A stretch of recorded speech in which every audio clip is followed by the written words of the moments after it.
The ANC's majority has slumped to 40% with over 98% of the votes declared.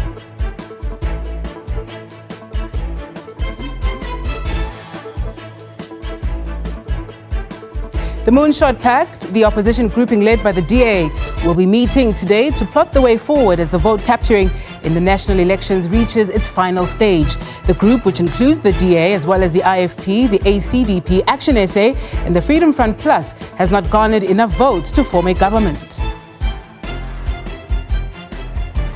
And US President Joe Biden says the guilty verdict in Donald Trump's hush money trial proved that no one is above the law.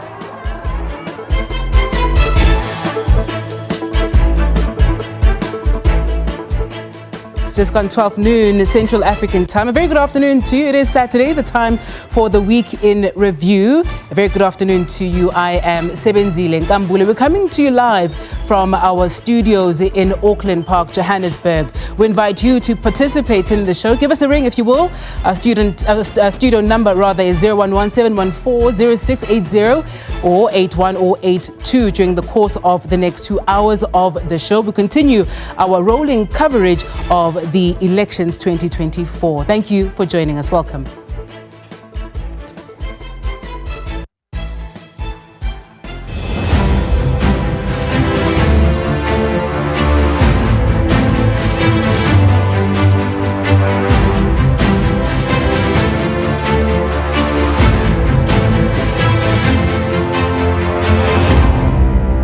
Start here. The Moonshot Pact, the opposition grouping led by the DA, will meet today to plot a way forward as the vote capturing reaches its final stage.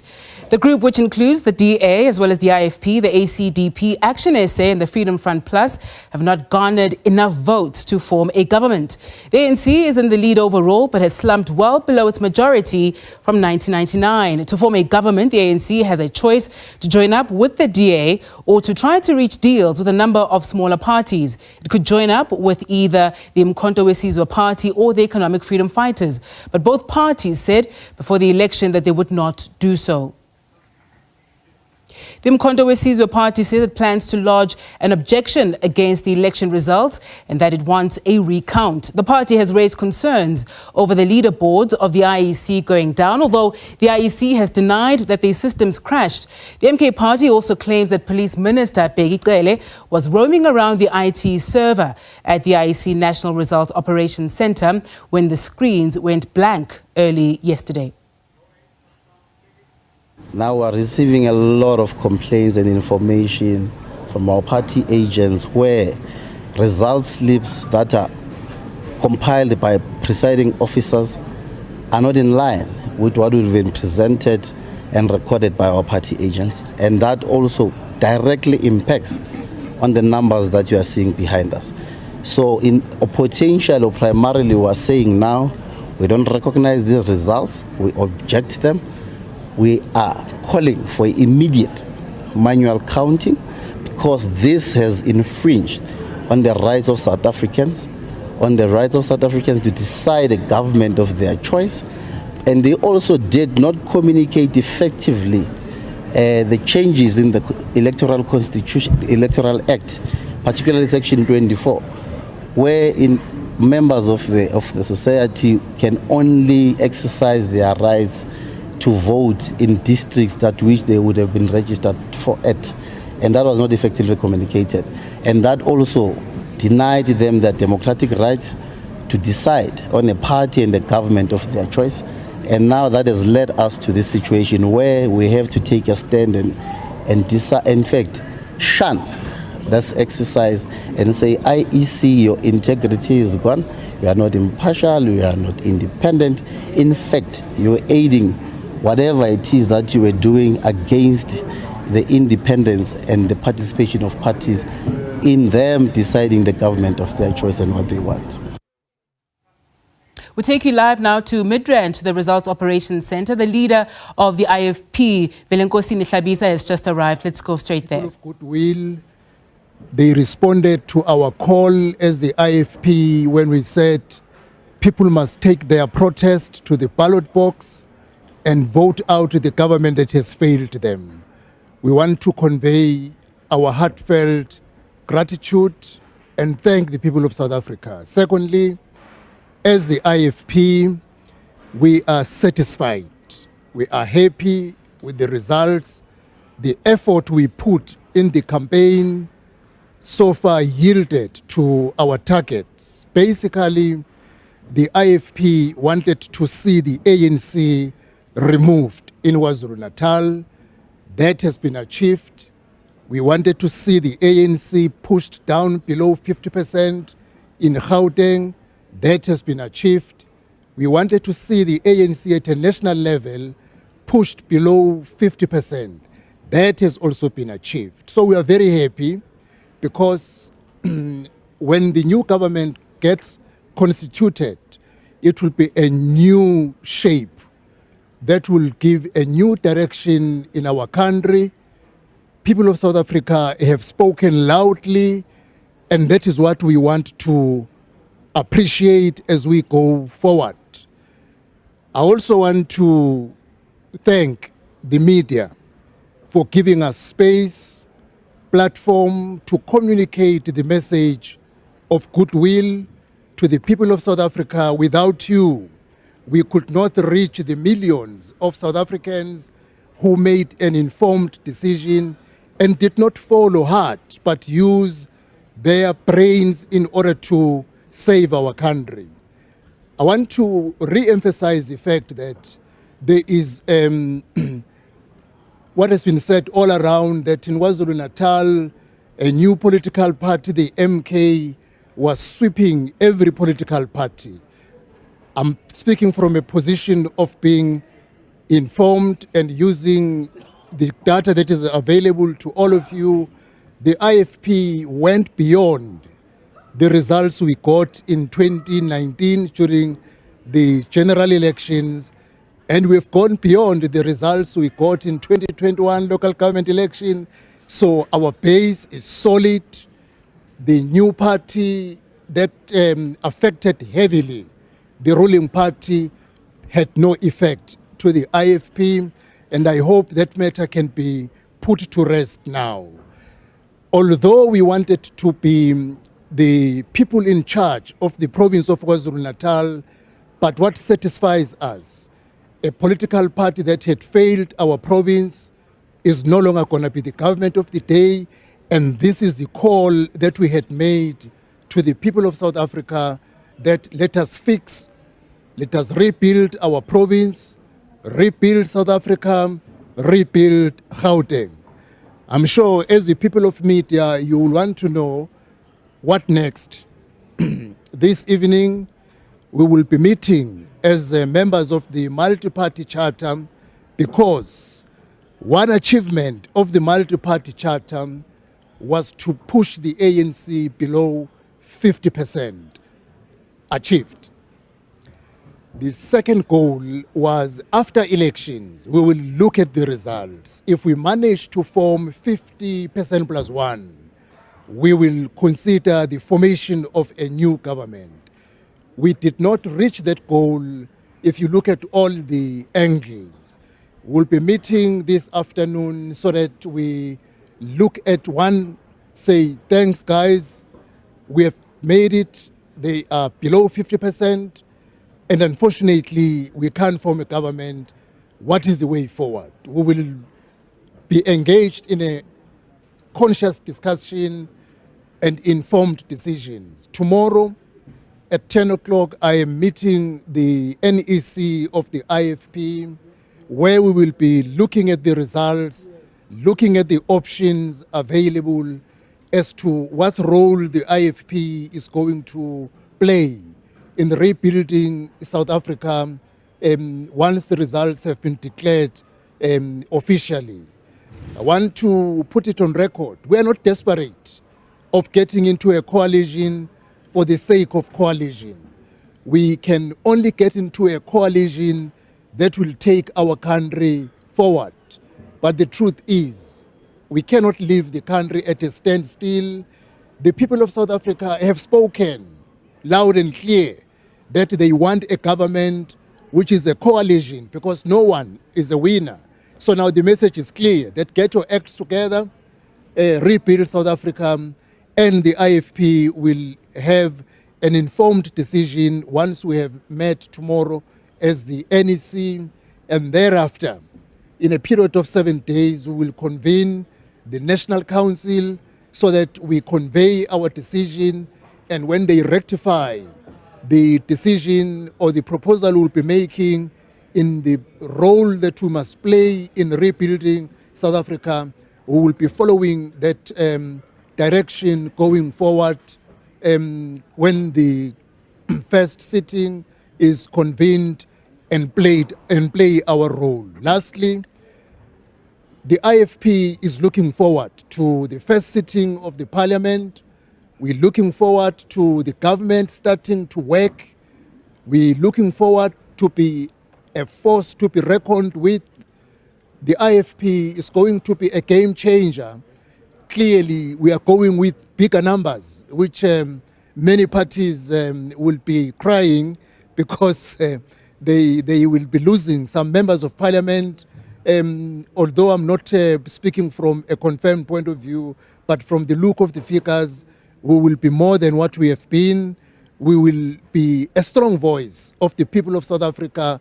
The 13 points plan that we pledged and communicated throughout South Africa will be our guide in every conversation, because we want to remain honest and true to the promise we made to the people of South Africa, so that when they judge us on the basis of the commitment we made. As we said, our manifesto is our commitment to the people of South Africa. Have you received the call from the party, and what is your take on those parties who are disputing the results? And to add to that, are you happy being in the opposition benches in KwaZulu-Natal, or will you be working with the MK party? As I said, the IFP will make an informed decision in the best interest of the people of South Africa, whether in KwaZulu-Natal, Gauteng, or nationally. But we are not desperate to get into a coalition for the sake of coalition. We will definitely get into a coalition that will work for the people of South Africa. I think I can end there on that one. On the question of parties that are disputing the results, it is their right to do so. I listened very carefully, especially on what was said by Ace Magashule in Free State and the combination of parties in Western Cape. I don't think there should be a need for a recount, because party agents were there during the counting phase. If the problem is on what is in the result slip, is not what was captured, I think the process should start there. From what I listened, to me, it made sense. And I'm very happy. IEC really, where credit is due, it must be given. They try to play the best, to be transparent. Yes, I know there are cases which have been raised. Even the IFP in Northwest, we raised a matter. A recount had to be done, excuse me, because there was a swap of the results. So I'm looking forward to that. IEC knows too much is at stake. They can't lose credit. They will do all it takes to ensure that the process is fair. Where a mistake was done, a correction must be done. People of South Africa don't want any delays. They don't want even any noise. They don't want any violence or disruption. They want a government that is going to deliver on the mandate it promised them. All right, thank you. That was the IFP leader, Mr. Hlabisa, making his way into the results center, of course, stating that he is quite happy with the IC's work, listening to the concerns of the objections, stating that maybe the error may have been in the results slips and the capturing, but not necessarily in the counting, because the party agents were there. Of course, he's not committing to any of those coalitions. We know that we are dealing with an election where the national results show that there's no outright majority by any political party. So, of course, there's going to have to be some coalition or some agreement, but he's not committing to that, rather at this stage, stating that there is a meeting with the multi-party charter. They have achieved their goal of unseating the governing party. Then they'll be discussing further if they're going to take it beyond that issue. Then, of course, there's the big issue of KwaZulu-Natal. He took the moment to address or dispel the notion that the MK party had swept out the province, actually stating that the IFP had grown in the province, including from the local government elections, stating that they're very happy with their results and they quote-unquote not desperate. However, we'll see in the coming days what these so-called discussions will materialize, and then of course how these objections, if material or not, will affect the 2024 national and provincial elections. That's Mr. Hlabisa, flanked with the IFP, making his way in. Of course, we continue to give you rolling coverage from the National Results Operations Center as we continue to give you those results coming from this pivotal, crucial election. Over to you, Nati. That is Kenny Mapanga, who is coming to us live from the National Results Operations Center. We'll continue to cross to Kenny, and we are expecting, of course, CFF leader Julius Malema as well to make his way to the Rock. We're talking about opposition parties who are not happy about the counting. Western Cape we go now, where parties there want the declaration of the results postponed pending an investigation into what they allege is vote rigging. Tempers flared at the Western Cape Results Operations Center last night after the DA celebrated reaching 1 million votes on the provincial scoreboard. Some political parties tried to drown out the DA's celebration, accusing the party of being a beneficiary of stolen votes. They say there are too many discrepancies and that they have lodged a complaint with the IEC. The IEC says all contesting parties have the right to raise their objections if they are not happy. For more on this, we're joined on the line now by Mariska Botha, who is joining us live from Cape Town. Mariska, a very good afternoon to you. What is the latest regarding the election results dispute in the province? We saw a lot of these parties were not happy last night. What's the latest on that score? Well, I'm sorry to disappoint you, but my colleague Lulama is busy working on that story right now. I don't know how far the process is because we are tasked to be out and about in the streets of Cape Town to gauge from the public how they feel about how the elections went. Lulama is certainly tracking that story, a very important one indeed, and she will give clarity on the matter a little bit later because there were some disgruntled people saying that they feel something is afoot here and something is not right. They want to lodge a complaint. But what we're hearing from the people on the streets in Cape Town is the majority of them we spoke to told us that they are happy with how elections went. One or two people told us they had difficulty getting to voting stations, but they were assisted by different political party agents to get them to where they needed to be. And we've asked and posed the question. As at this morning, the DA was standing at 54% in the province, with the final results yet to be announced, of course. But at the moment, it seems like the DA will be the majority party with an overwhelming majority. And the majority of people we spoke to also said they openly said they gave their vote to the DA. Some said they put their ballots elsewhere, and others told us they simply didn't vote because they feel it's been 30 years of democracy and still they see no change. Actually, the gentleman behind us, who's a vendor here, was telling us something very interesting. He says the first time he voted for Nelson Mandela's party, and after that Thabo Mbeki, and then he said now coalition politics is on the cards, and he says you run the risk if you vote for a certain party, doesn't matter who it is, if they consider coalition, then it's not necessarily the party you elected to vote for. And he told us that he decided then he's not going to cast a ballot this year. We heard from a few other people said the same thing. They felt there's no point in voting. They see no difference. Doesn't matter where they put their votes. So certainly varying views on the ground here in Cape Town. And but the majority of the people we spoke to have certainly expressed their satisfaction with the DA taking control once again of the province. I must reiterate, the final results are not out yet, pending that very pertinent issue that you were talking about. We will know later what the outcome of that will will be, my colleague Lulama is on that story and tracking it as it is unfolding. But here in Athlone, for the moment, it's a peaceful morning. Most people are saying they're satisfied and happy that they could cast their ballot. It was an important one. And certainly for people here, life carries on as usual, as they also wait with anticipation to see what the final declaration of the results will be in the province, but also national. That's a whole different picture, different story. Not many people wanted to elaborate on that, on how they feel about that. But certainly here in the Western Cape, people have accepted that the DA will be the incumbent party, will rule with a majority. Of course, as I said, pending the final results to be made public still.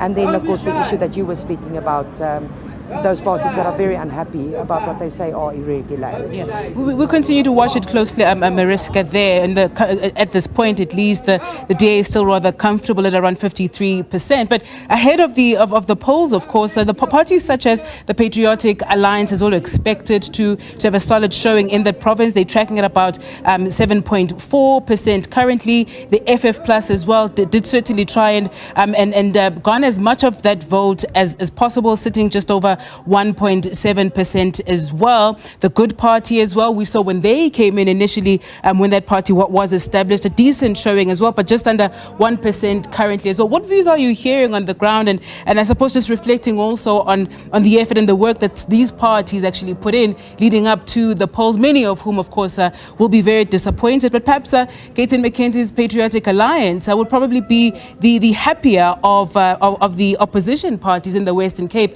given not only they're showing in the Western Cape, but also I think if we look nationally as well, a solid showing from that front. You are absolutely correct. Yes, Gayton McKenzie's party did very well, given that that's the national election they got tested. And we heard yesterday from one of their spokesmen speaking to us about how they're saying they're elated with the results, because they said they went out on the campaign trail, not telling people not to vote for certain other parties because of A, B, and C. No, rather they said they went to people with solutions to real problems, and that's why they garnered so many votes, according to the spokesman that spoke yesterday, Chisholm Steenberg of the Patriotic Alliance. Yes, they are certainly very, very happy with their performance, and they say they mean business, and they say they mean to be an opposition within the province that the DA must watch out for. They'll hold them accountable, and they say they are a party for everyone. They call themselves a colourful party, and they're here for all of the people of the Western Cape, and they are certainly very, very happy with their showing. As you said, other parties disappointed. We also spoke to the ANC yesterday, who told us that they will have to take stock after the elections now here in the province, and go to the analysis, go to voting district by voting district. They also told us that the usual strongholds in the rural areas where they expected to get numbers of votes, they didn't. And they told us by mouth of Khalid Said that they will have to sit down and have a sobering discussion and look at what went wrong and how they will proceed from there. But they say that will, of course, come after the final results are made public. But you are 100% correct. The Patriotic Alliance is very happy. The ANC is disappointed, saying that it's not the showing they expected. So, yeah, there will be a lot of thinking to be done for certainly many parties that went out to try to make it into the top positions within the province. Mariska Boeta live to us from Athlone in the Western Cape. Thank you for your time. We continue covering the results right here on SABC News Channel 404. Stay with us.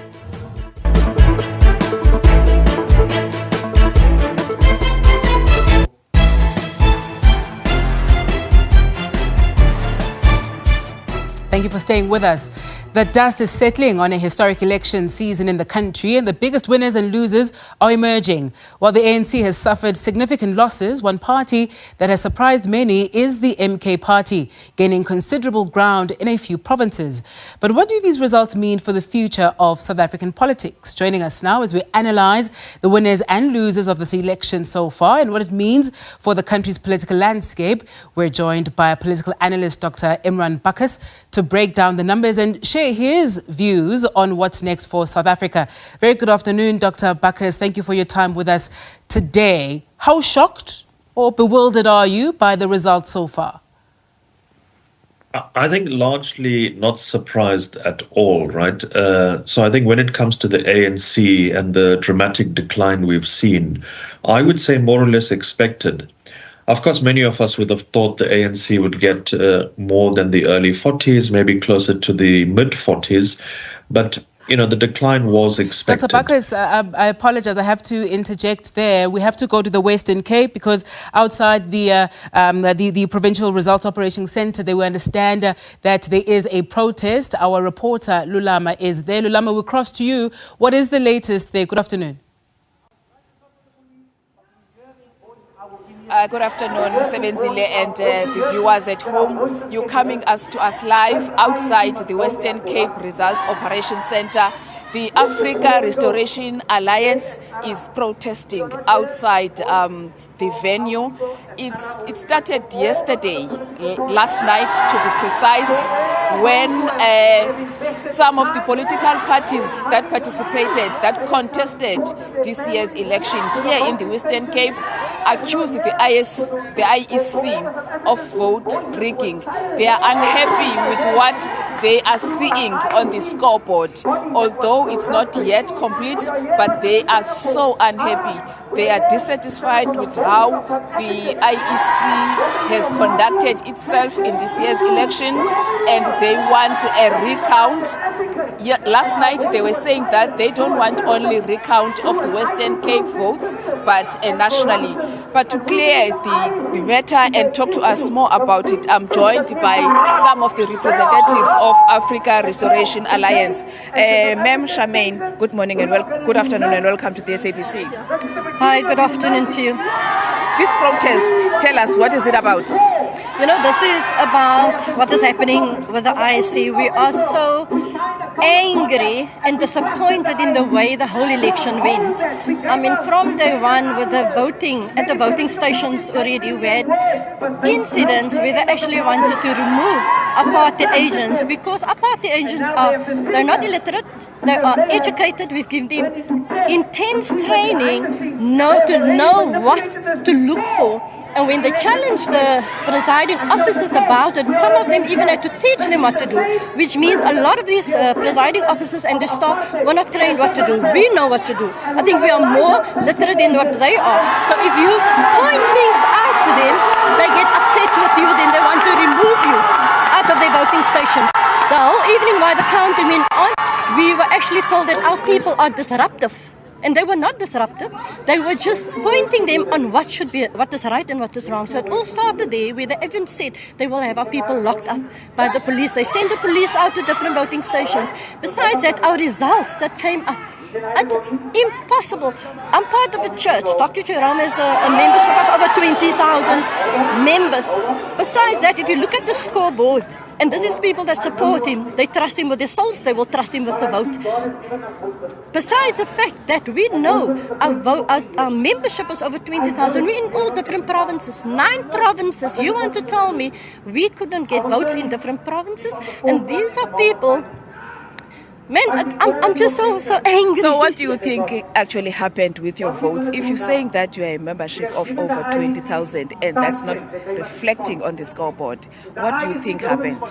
They stole our votes. That is no secret. We are busy with our attorneys currently as we're speaking. We had party agents in each voting station just for this. We had our pictures. We had every hour. We actually got our results.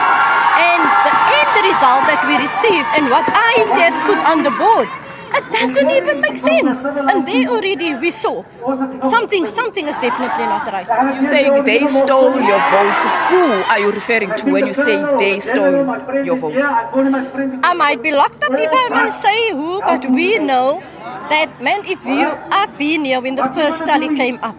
And when I looked at the results, there was no results and boom, there you see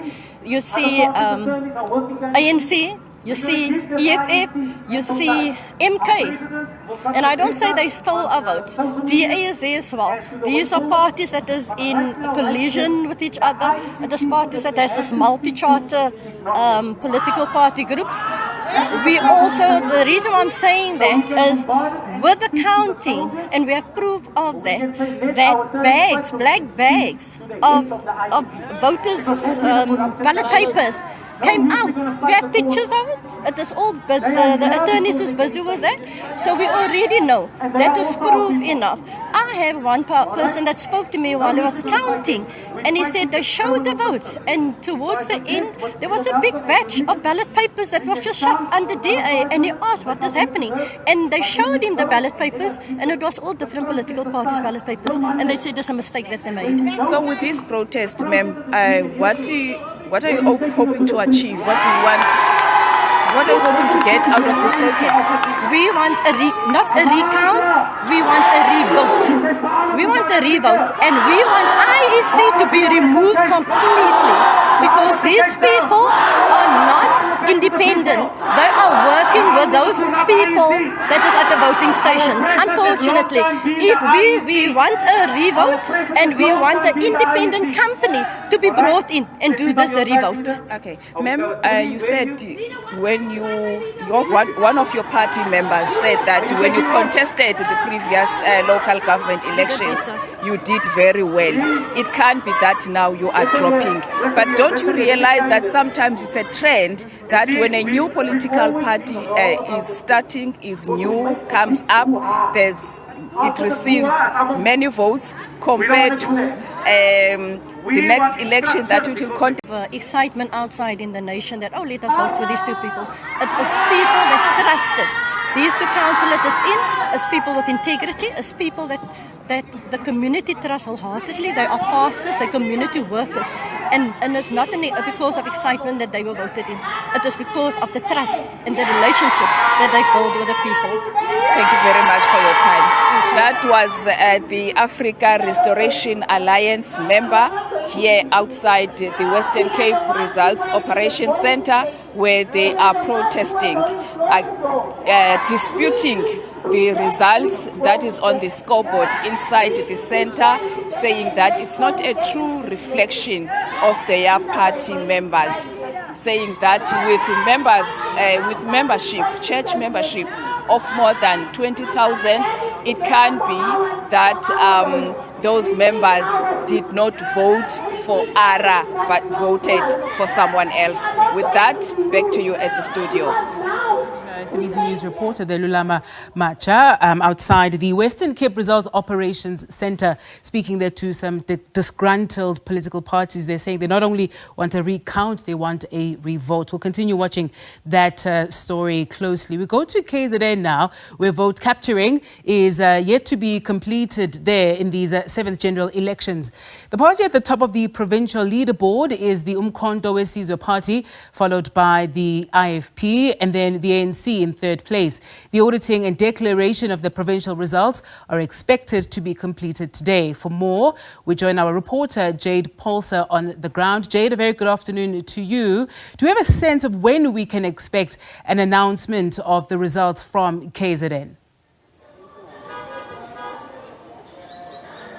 Well, as the entire country is all locked onto KwaZulu-Natal, KZN has 99.6% of the results completed. If we're looking at the scoreboard, with MK 45.35%, IEP trailing just behind them there with 18.4% of the votes, and the ANC coming in 3rd in the province with 16.97%. So it's still early days for the province. However, we are expecting that this will be concluded by late this afternoon or evening. But looking at the province as a whole, we do know that the Umkhonto weSizwe Party is doing relatively well in the Harigala district at Ladysmith. We're also seeing them doing very well in Umsunduzi, in Pietermaritzburg, eThekwini region as well, in places such as Umlazi as well as KwaMashu, where we find ourselves in, and then in KwaXimba. And we know that that was an ANC stronghold since 1994, and 16 wards have been taken there by the MK party, so they've really swept through KwaXimba and really dominated there. And we saw the former president, Jacob Zuma, really, canvassing and calling out the members of the community to vote for the MK, really campaigning relentlessly in the area. But here in KwaMashu, where the MK is also dominating, several people have mixed reactions, and I'm actually joined by some here at KwaMashu taxi rank. Sir, just your views on the MK party and how they're faring in KwaZulu-Natal. Firstly, ngingathanda ukubonga ave sijabulile ukuthi MK ithathile KwaZulu-Natal since besesikhathele ANC ingayigcina idingo zabantu. Was this a shock at all to you that they're doing so well? No, it wasn't, because besingasekho happy nge-ANC. Well, just a gentleman saying that he wasn't really happy with the ANC and he's not surprised that the party has really done so well. I'm just going to be joined here by Mkonto Sizwe, supporter, really draped in regalia here. I'm sure you're very happy with the outcomes of the voting. Yeah, I'm so happy. I don't even know how to say that, how much I'm happy about. As you know, that we've been waiting for this moment to know who's going to be controlling KZN, because that you know there's too much damage in KZN. There's a bridge, too much bridge that they've been dust, never fixed. The houses, even you can see there's a shopping center here that is fucked up. There's no way that. So let's keep it clean, no profanity. Okay. Tetis nesizulu. Okay. And the foot man tandu pexesa. Nathi CMK sibaningi KwaZulu-Natal, and the futhi okunye nosakulindela ukuthi ngoba sila ko 4 million sivotela uMK ukuthi sifuna ukubona ukuthi lapha phezulu kuyogcina kwenzaleni, ngoba akekho umuntu afika avotele iMK ukuthi iphathe KwaZulu-Natal bese ivotela umuntu eANC uCyril Ramaphosa ukuthi aphathe izwe. Lokho sakulindela ukuthi kulo 4 million endapha kanjani ukuthi thina singaphezulu. Lokho nje sifuna besicazisela na kwi-ICC CKZN how come ukuthi kube nje. Thank you very much for your views there. Let's bring in this lady here. Just your views, ma'am, on the Mkonto Sizwe party doing relatively well here in KwaMashu. I imagine that you are a resident in this particular ward. Yes, I am. As we go beyond for MK, I hope there is going to be changes and a lot of changes here, and also in our rank there's going to be changes, and for the youth as well. I hope there is something we're going to get. Like jobs and everything. So we are happy for MK, that's we're going far. And also IEC, let's hope they're going to do better. Thank you. Thank you very much there. And I will end off here with this gentleman. So your sentiments on the Mkonto Sizwe party doing really well and leading on the scoreboard. Sithanda ukubonga ukuthi sikwazile kuZulu-Natal ukulimele izwe ukuthi MK iphathe noma ngalona iqembu eselino 6 months kodwa alikwazile ukukhombisa ukuthi cha amandla nawo, ngoba kusaphatha uZuma upetrol wa 10 rand, manje upetrol gijima ko 25 rand, makunyuka upetrol kunyuka ukudla kunyuka ezinye izinto, abanye abantu akugcina bangasakwazi ukugibela ama-taxi nje basenza la ama-taxini yabo. So sithanda ukubonga ukuthi hayi iqembu lele MK lenze kahle, hayi umshini wami waZuma uyasebenza, sibonga. Thank you very much there. Well, there you've had it, sentiments on the ground here in KwaMashu. Those expressing their views, how they feel about the Mkonto Sizwe party, saying that the ANC has been in power for 112 years. The MK party was formed 6 months ago, and they really do believe that the MK is going to bring about what they say change here in KwaZulu-Natal, and I imagine all eyes will be on the province as those results keep trickling in, and we see the Mkonto Sizwe party really leading on the scoreboard. It's back to you in studio. Yeah, thank you very much, Jade Pulse, live from KZN, and she is in KwaMashu. Let's go back to our discussion with our analyst, Dr. Buckers, and please do bear with us. We're taking rolling coverage as we go and getting, of course, feedback from the ground after what certainly was a historic election. You were reflecting on what, at least the trend of the results, almost done counting at least. We understand they'll be declared, of course, tomorrow, that is. But what do you believe it means for the future of South African politics? Well, yeah, the point I was making was, yes, no surprise with the dramatic decline in support for the ANC.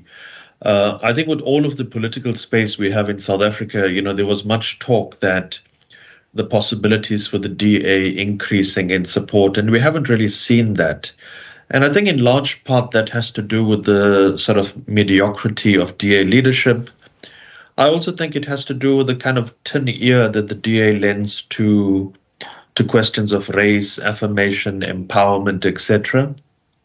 Of course, we also haven't seen any dramatic incline in support for the EFF, but like all of us have been saying, the major game changer has certainly been MK.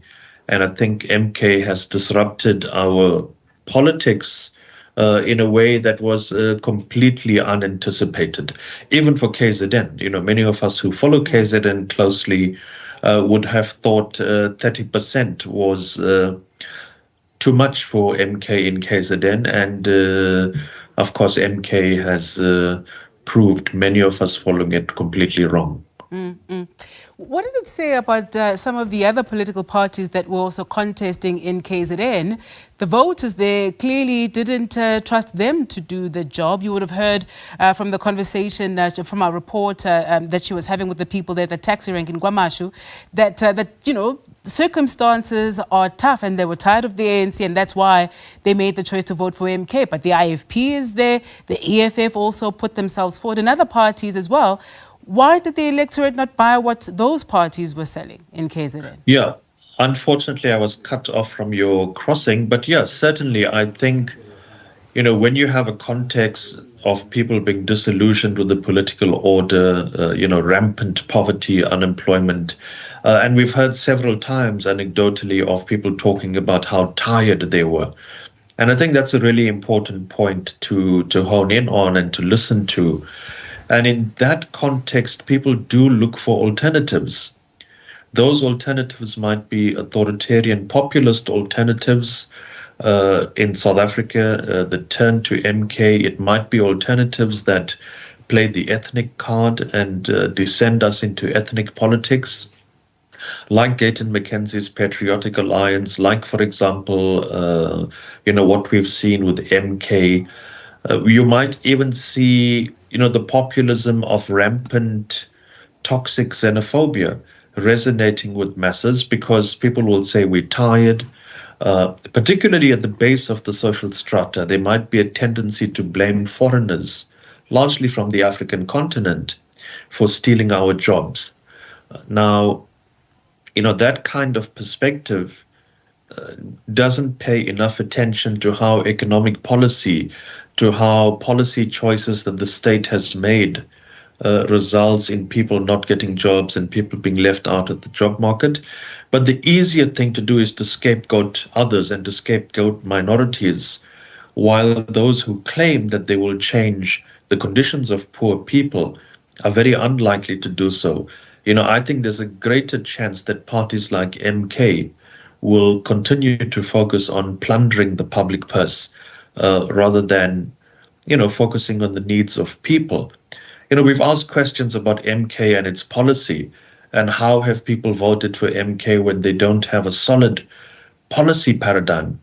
Listen, people on the ground at the base of the social strata don't read policy documents. You know, Zuma resonates. The gravitas around Zuma is what resonates, the idea of a populist figure. And I think that counts more than someone looking at an intricate, convoluted policy document or even a manifesto. I would bet that if you ask many people about the MK's manifesto, they're unlikely to tell you much about it.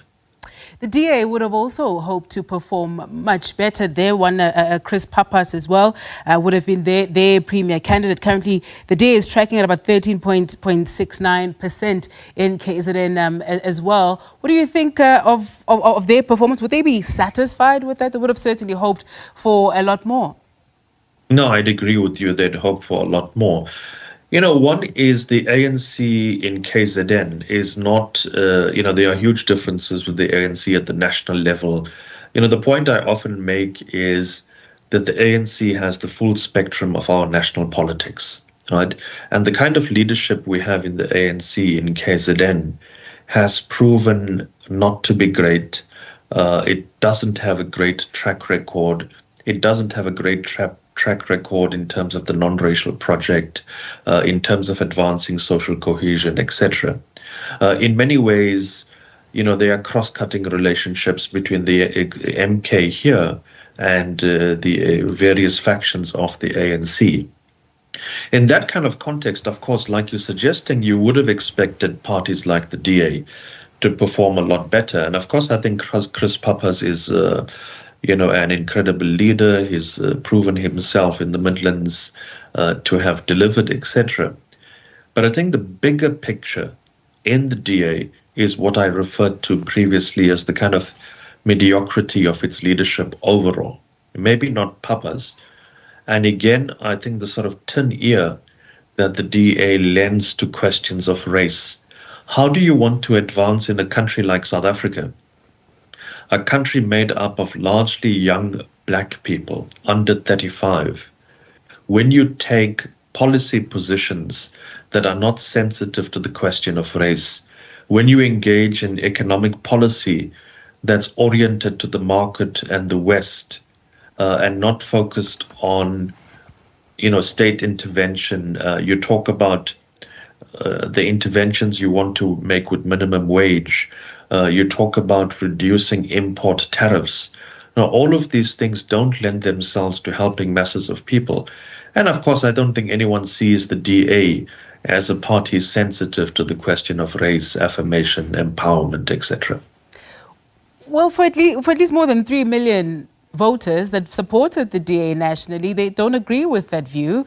They perhaps, I imagine, one Helen Zille would not agree with you calling the national leadership of the DA as mediocre, given that they have been able at least to return a base that under the leadership of Musi Maimane perhaps had abandoned the DA. They've since brought it back, and of course still remain quite firmly as the second largest party or largest supported party in South Africa. They're clearly doing something right. At least more than 3 million voters agree that at least their approach or the way in which that they campaigned convinced them to then vote for them on Wednesday. Well, she's expressed that view to me and her own kind of disappointment, if you like, with my analysis of the DA. But yeah, I'd like to disagree, right? So there's ample political space in South Africa. And if you look at the trajectory of the DA, yes, of course, it has, had a slight incline. It's lost votes during Maimani's reign, largely to the Freedom Front, I'd say. Yeah. And I don't think, Maimani's problem with the DA, I don't think, the question we need to ask is, does the DA have a problem? Did the DA have a problem with Maimane, or did Maimane have a DA problem? Was he working in a context that didn't lend itself to the kind of progressive ideas that he and others like him may have been bringing to the DA? Yes, they may reach 22, I don't know, whatever percent they would reach, but I would suggest that might be the ceiling. 25 might be the ceiling. Of course, many people are frustrated. Many people are disillusioned, tired of corruption. The DA has proven in parts of the Western Cape to be efficient. One cannot take that efficiency generically, right? I don't think the DA delivers in a generic way across the country. But the point I'm making ultimately is with the current policy architecture of the DA, I don't think it has the potential to expand its support dramatically more than what it is at currently. It does need to rethink its question or its approach to race, to affirmation, and how it reaches particularly the base of the social strata. Let's talk about the ANC and the hammering, really, that they've received. If we'd listened to Nomvula Mokonyane yesterday, Gweta Mantashe as well has been at the Rock. You can see the disappointment on their faces. I'm quite shocked as well. But of course, they will now figure it out. Where do they go? What next for them? They will have to have conversations with the DA, conversations potentially with the EFF. Do they even begin chatting to the MK? What now? And perhaps more importantly, what will the implications of coalition government at a national level mean for South Africa in your view? Sure, that's a broad question, right? So let me take it, and feel free to redirect me. So yes, you're right. I mean, what we're seeing with the ANC is what happens to liberation movements, not only in South Africa, but I think across the global South, particularly on the African continent. Liberation movements implode at this mark. And we've seen this in many parts. You may well, of course, argue that, you still have Frelimo for 48, 49 years. You still have ZANU, and you still have SWAPO, etc. But the questions that people might raise, and I would suggest controversially, is, are those parties winning the elections, or are they stealing the elections, right? In the case of the ANC, the oldest liberation movement on the African continent, one that comes with a great deal of integrity. And I think, a great deal of that is lost in the ANC in large part because of what generally happens to liberation movements. They start to implode. And that implosion is linked to corruption, infighting. But I also think the third factor that we tend to forget is the implosion of these liberation movements in recent times, like of the ANC, is also linked to policy choices that the ANC has made, economic policy choices. So when you're not able to deliver in the context of the bloodbath of youth unemployment or housing or sanitation or whatever, it does link back to economic policy. If you've taken neoliberal policies, these impact on the capacity of the state to deliver. Yeah. Because remember that post-apartheid politics is contested by the market. So I think it's not surprising that the ANC has declined in the dramatic way that it has.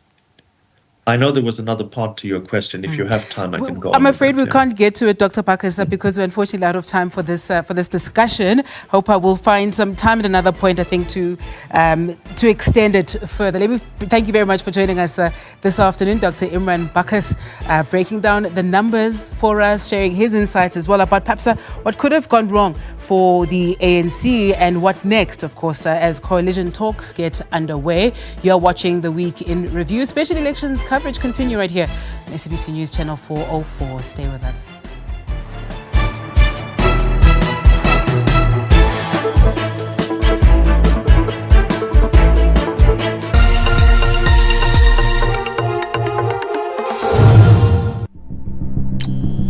The full view, where accuracy meets fearlessness in every report. We're committed to going beyond the headlines, ensuring you get the complete picture.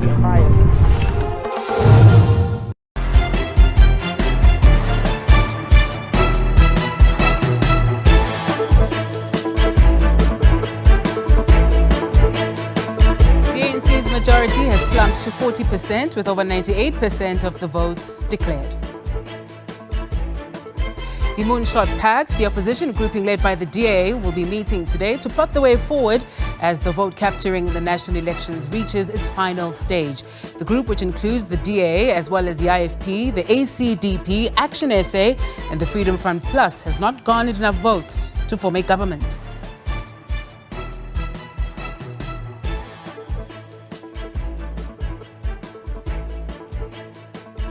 US President Joe Biden says the guilty verdict in Donald Trump's hush money trial proved that no one is above the law.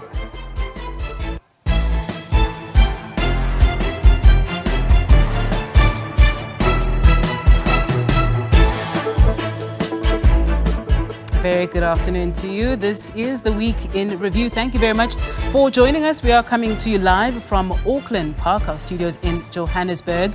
I am Sebenzile Nkambule. Do participate in the show by giving us a ring on 011-714-0680 or 81 or 82 during the course of the show. We look forward to your views.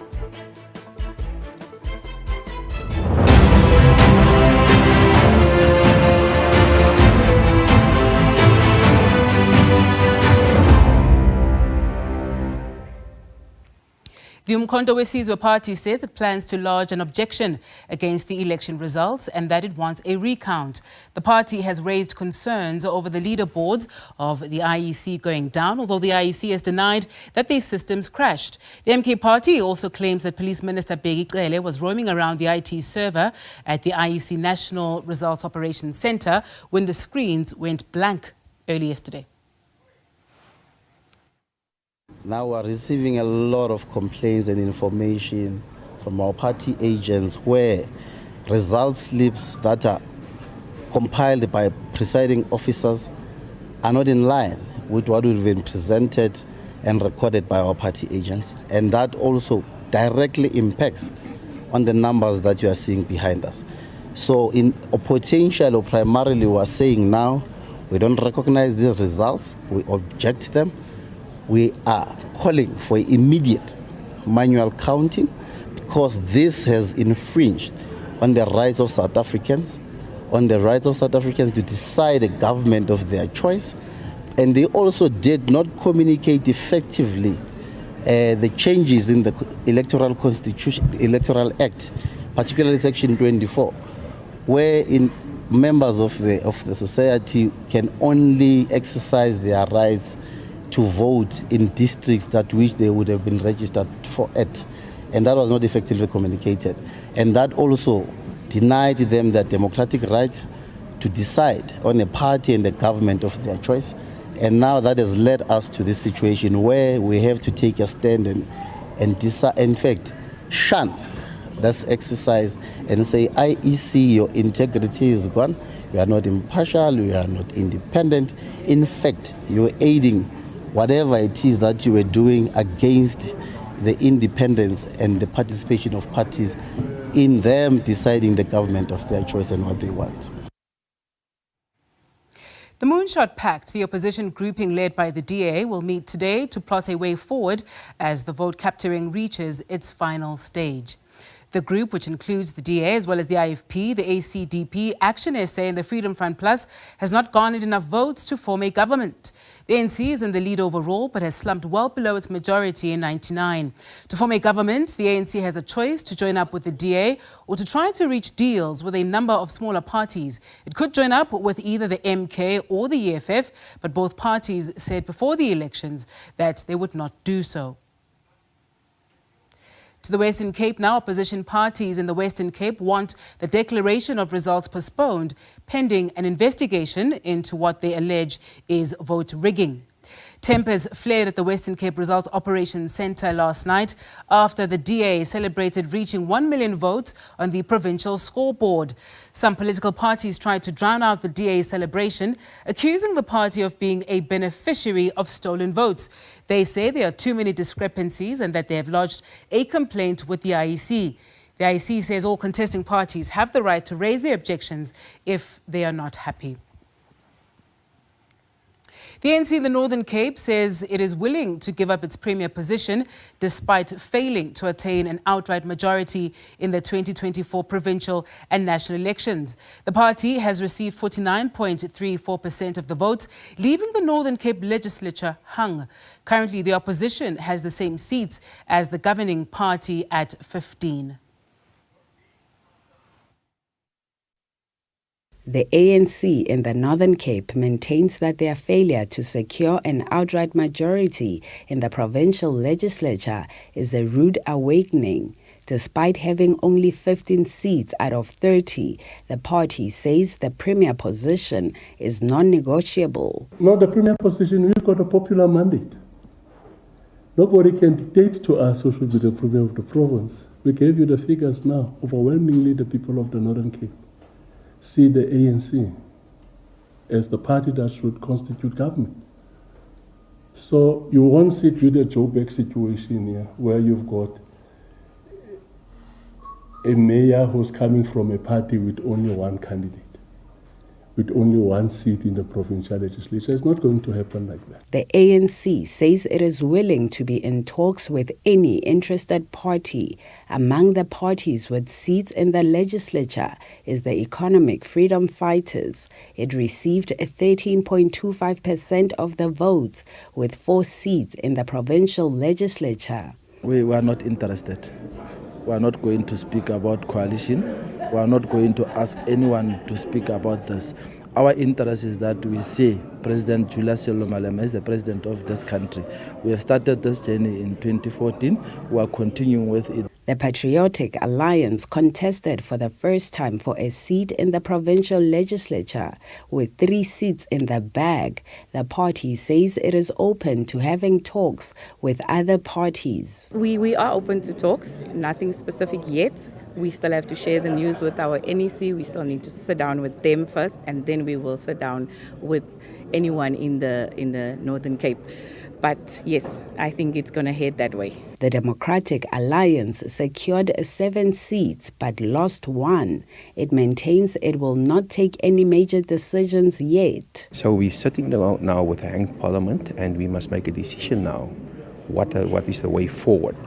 We will definitely hear from our federal executive in which direction we must go, and we will take it from there, and then we will make a decision. The Freedom Front Plus has retained their 1 seat, a position they've been occupying since the 2019 elections.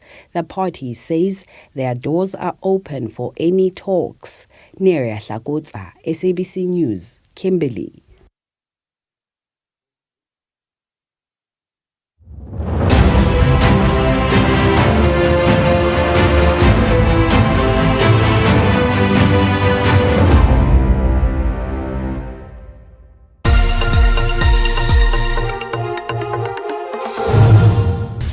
Get ready for an exhilarating journey throughout the day with the power-packed lineup on SABC News.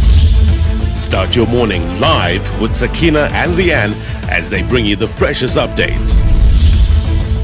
Ayanda sets the agenda with breaking news and a sneak peek into the day's headlines. Nompu and Nastasia are on point with the latest in business stories and market updates. Unati will provide a bird's-eye view of SA Today, including in-depth analysis to keep you informed. Get the full view. Join Bongiwe and Mfundo as they navigate through all the events shaping the world around you.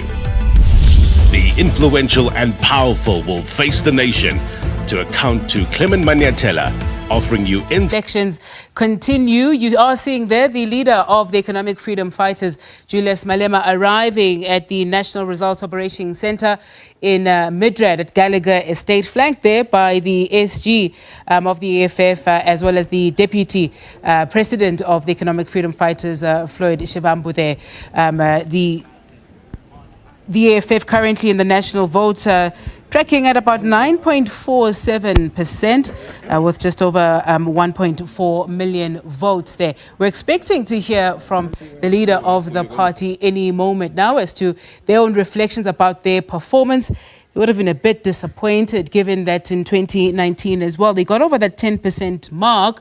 But if we look at where they're standing right now, in terms of seats in the National Assembly, they could lose a couple, with predictions sitting at about 39 seats if it all stays here. Of course, all to be confirmed very soon, but we're nearly there. We're nearly there. EFF leader Julius Malema arriving at Gallagher Estate at the National Results Operations Centre.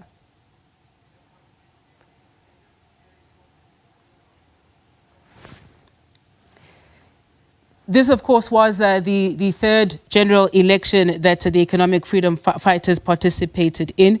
A downward trend, if you will, given that they grew from their participation in 2014, 2019, amassing more votes. They started off with getting 25 seats in Parliament in that first election. It went up to 44. And with the introduction of the Mkhonto Wesizwe party as well, they've now dropped to being the 4th largest party in the country. We will hear from them, but you'll often hear even from the Deputy President as well, who was on the floor at the Rock as early as yesterday, saying that they are very happy that as the EFF have contributed significantly to pushing the African National Congress below 50%, meaning that government will now comprise of a number of parties, and so their own policy positions as well. They'll want to be able to introduce that and influence the direction that the country takes. They've stood quite firm on their 7 cardinal pillars. Perhaps we'll hear from him in just a second. Then let's go straight to the Rock and hear from the EFF's Malema. We received 2,973 according to the results slip, but the IEC captured 73.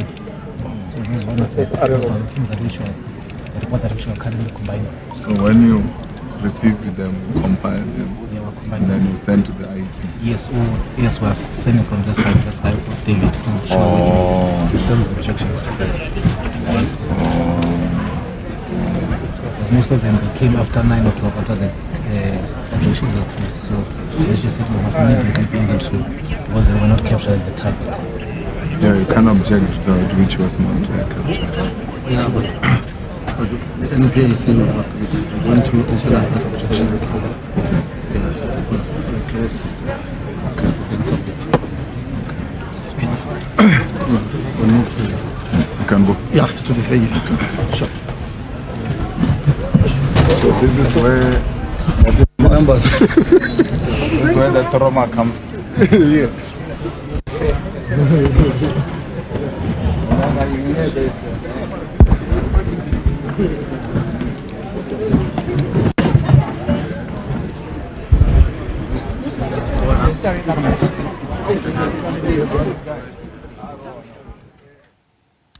Right, so this now, political parties that contested elections in the Northwest are unhappy about the capturing of results in some of the voting districts in the province.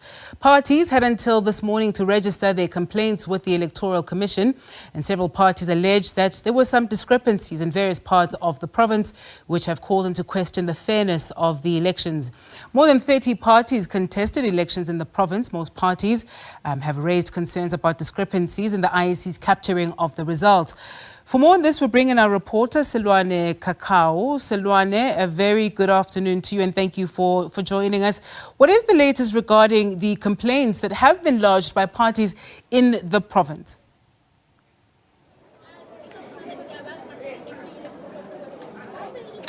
Well, what we understand is that the IEC in the province is aware of those issues and is attending to some of those issues. I'm just going to also make an example.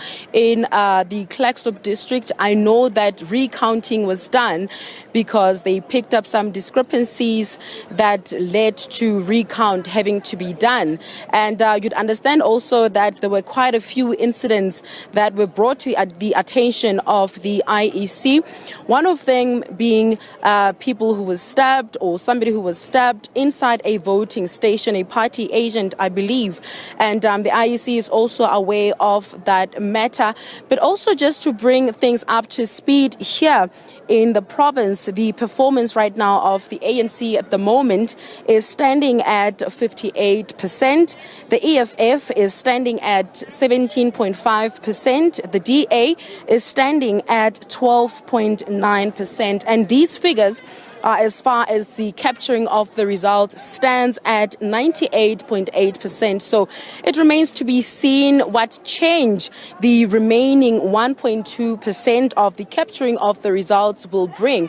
But what I can also highlight is that the ANC in the province has been losing support steadily from as far back as 2004. I'm just going to take you back. Just 20 years ago, the ANC in the province was enjoying a whole 80% here in this province. And 20 years later, being 2024, currently, it is sitting at 58. Remember, I said that is as far as the capturing of the results was at 98.8%. And also to highlight that in the previous general elections, the ANC in the province had 61.8%. So if you compare it with the current 58%, and of course, that is if the situation will not change when this 1.2% of the results is captured. But the elections without people on the ground. These are the people that we have to hear from. These are the people who cast their mark and decided who should be in power. And so we're going to speak to them just to hear what are their expectations for the next government. And also, how do they feel about the entire process of voting? Let me just speak to Mama, and this is her business here in the Mahikeng CBD. Mama, let me just quickly bring you in. Mama, when are we good as one kind of head to say, I'm going to mail and cut him. Monati o poisiking pelo ka bile monati tota. Let me come that side so we can just speak quite easily. So when a mama o hopa hore o tswa kgetha ke tswa kgetha tlengwana. Okay, o ska go bolela hore o khethile eng ne, but re bolele fela hore na wena o hopa hore your vote e ka tsa diphetho tse feng in your life. Tse dintle mo go masho gongwe re ka tswa mo tshutlegong e re mo gone ra tlogela go sokola sokola. So mo dulang teng le businesseng ya hao fela ke thuso jwang e o e hlokang? Yo ke tla go thusoela gore business ya ka e tshuletsege shem e gole ya ka ya ba bangwe. Mo dulang teng a go tlhalosetse fela hore nang di challenges tse nang le tsona mo dulang teng ke tse jwang hae mo dulang teng We're going to come back to you. We have to go to the National Results Operations Center where the president of the Economic Freedom Fighters is ready to speak. Let's take you there.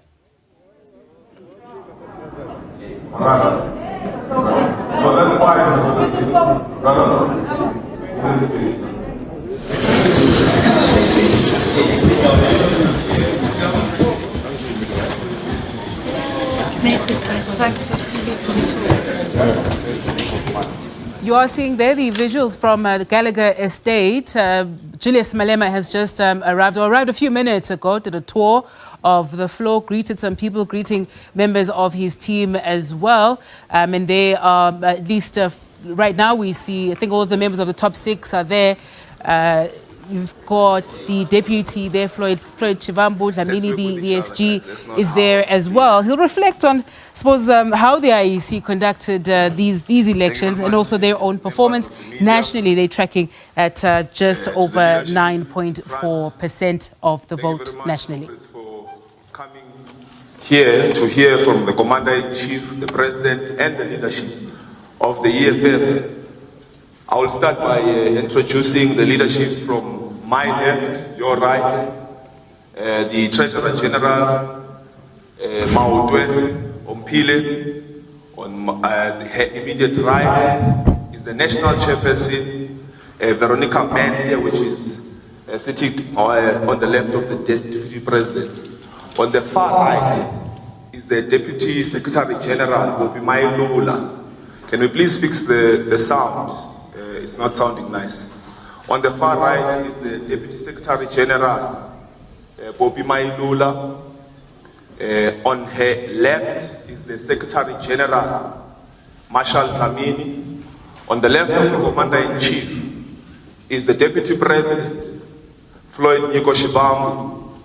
And I'm introducing now the Commander-in-Chief, Julius Malema, to take the nation through. Please, can we all listen in? The Commander-in-Chief, President.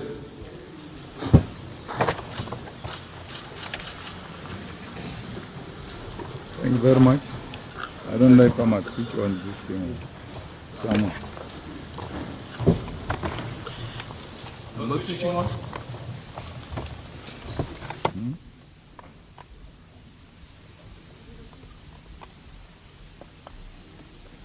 We're off.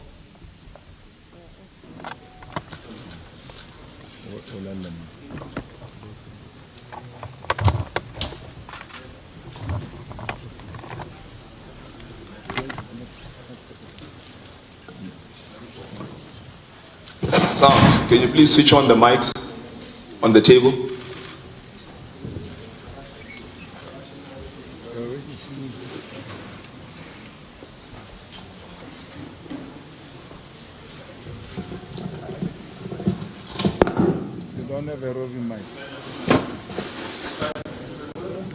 It seems there's some technical challenges at that Results Operations Center. Julius, Malema seems ready to go. Give us a sense of their own assessment of how they've performed in these elections. It looks like they're ready to go. Let's take you back there. Thank you, the officials of the EFF, members of the media, the people of South Africa, the ground forces of the EFF, volunteers, party agents, the economic freedom fighters welcomes the outcome of the 2024 general election and believe that, to a greater extent, they represent the will of the people. We, however, note the discrepancies, unprofessional conduct, dysfunctional occurrences, and inconsistent results capturing that have been brought to our attention from different parts of South Africa. We take this opportunity to thank all EFF ground forces for a job well done. We particularly thank our youth and student mobilization committee, which sprang into action as Mulungisi Madonsela Battalion and brought the necessary energy and dynamism into our election campaign and programs. The impact of the youth was felt in the 2024 election, and we commend the battalion for a job well done. The 2024 elections were not easy for the EFF, which was fighting not only against the ruling party, but against many puppets of the white racial capitalist establishment existing as political parties and in different media platforms. The 2024 elections were not easy because whatever effort and resources dedicated in the province of KwaZulu-Natal, parts of Gauteng and Mpumalanga were undermined by the commendable and decisive rise of Mkhonto weSizwe, which performed above the EFF in KZN and Mpumalanga. We nevertheless congratulate and commend the people of South Africa for voting out the ruling party from an absolute parliamentary majority, which was abused since 1994. Over the past 30 years, the ANC had used its parliamentary majority to protect mediocrity and corruption, and to also preclude any form of alternative perspective and thoughts on how our country should be governed. In the recent past, during the EFF's participation in parliament, the ANC misused its parliamentary majority to do the following: distorted and voted against the EFF motion that sought to amend Section 25 of South Africa's Constitution, which would have made it possible to expropriate without compensation and to make the state the legitimate custodian of all of South Africa's land. Voted against the EFF motion, which sought to repeal all colonial and apartheid legislations that are still part of South Africa's legislative body and system. Voted against the EFF motion to conduct a parliamentary inquiry on the conditions and remuneration of mine workers and farm workers in South Africa. Voted against the EFF motion to introduce free quality education for the poor at institutions of learning. Voted against a parliamentary motion to investigate the allegation of corruption in Eskom. Voted against a well-investigated and clear report on the criminal activities that took place in Palapala farm of the sitting president Cyril Ramaphosa. Voted for the illegal suspension and expulsion of EFF members of parliament from parliamentary participation, which prevented the EFF from participating in the 2024 State of the Nation address. This and many other anomalies constitute the core of how the former liberation movement misused its parliamentary majority and dismally failed to bring about thoroughgoing economic emancipation to the people of South Africa. In the past 30 years, the EFF dismally failed to use the ANC dismally failed to use the parliamentary majority to bring about legislative changes that will have improved the living conditions of our people. We therefore appropriate that for the first time since 1994, the parliamentary majority of the ANC has been broken, and that from now henceforth, Parliament will take decisions based on logic and sense and not on entitlement of being the sole dominant ruling party. Parliament will now be better positioned as a true representative of our people and not a platform to protect the political elite of the ruling class. Now that the parliamentary majority of the ANC has been broken and there is no single political party that can constitute government on its own, we as the EFF will be engaging with different political parties on how we elect leadership of parliament and constitute a government that will lead South Africa for the next 5 years. We will engage with all political parties with an appreciation that a government should be constituted within the next 14 days, meaning that some of the issues might be resolved after the base agreements have been reached. As previously mandated by the Central Command Team, CCT, after the 2021 local government elections, the EFF negotiations principles are as follows. Appreciation of the EFF 7 non-negotiable cardinal pillars for economic freedom in our lifetime, service delivery commitments with timelines particularly on land, jobs, water, electricity, flushing toilets, and care for the people with disability. Anti-racism, meaning that whatever coalition is an outcome of EFF participation, must not reinforce white supremacy and Afrikanerdom. Anti-imperialism, meaning that whoever we partner with must not be a puppet or representation of the West imperialist agenda and interests in South Africa. Commitment to Africa, common prosperity and development. Publication of all the concrete agreements reached with coalition partners to avoid a perception that they are secret agreements. Constant and honest engagements and reports to the people on the progress made on coalitions. Additionally, our negotiation principle and demands will include the following: amendment of the Constitution to realize land expropriation without compensation in 6 months, creation of state-owned bank, nationalization of the South African Reserve Bank, cancellation of the historical student debt in 12 months, creation of a state pharmaceutical company in 12 months, passing of insourcing bill in 12 months, removal of distem from the national anthem, opening of clinics for 24 hours, 7 days a week, provision of free sanitary towels for all who need them, provision of free water and electricity for all SASSA beneficiaries. We will engage with all political parties that accept our principle and demands as legitimate, and will respect political parties that believe that our demands are irrational and must not be entertained. While we have decided to form part of the government of South Africa from 2024 onward, we are not desperate for positions and will not sacrifice principle on the altar of political convenience. The EFF final list of members of parliament and provincial legislatures will be amended to reflect the work done during elections. Those who did not play any role in the election work of the EFF will not go to parliament or provincial legislature, even if their names appear higher on the list submitted before the elections.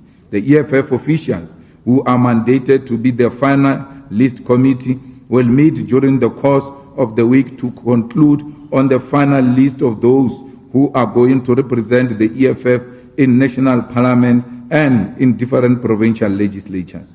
We advise all EFF members and leaders to comply with the decision of upper structures. Finally, we once again say thank you to our voters, supporters, and those who pledged financial and non-financial support to our movement. We also convey our gratitude to those who kept us in their prayers so that we all are protected during the election program.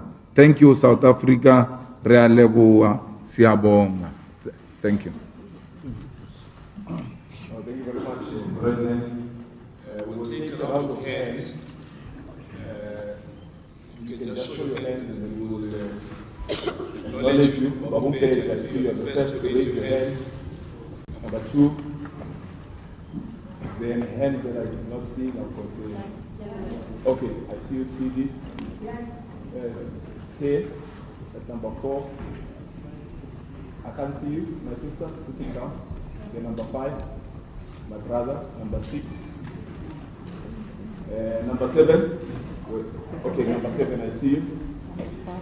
On the far right. Okay, you're number 8. Okay, comrades, everyone who takes the question from number 1, please introduce yourself and give us the outlet in which you're coming from. Thank you very much. Let's start with number 1. Thank you. Yes, good afternoon. I know I'm behind the cameras, my name is not seeing, but you hear the voice. This is Mzwana Mbeje from SABC. I hear you mentioning some of the key principles that will guide your negotiation in the formation of the government or coalition.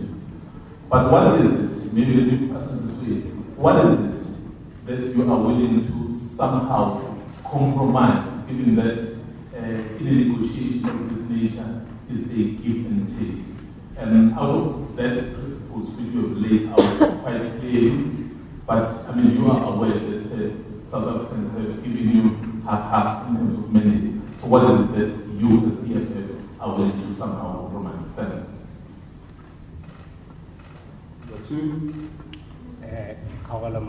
From UFM, good afternoon, thank you for the opportunity. You see parties saying that whatever happens, they are not willing to work, so in particular the ANC.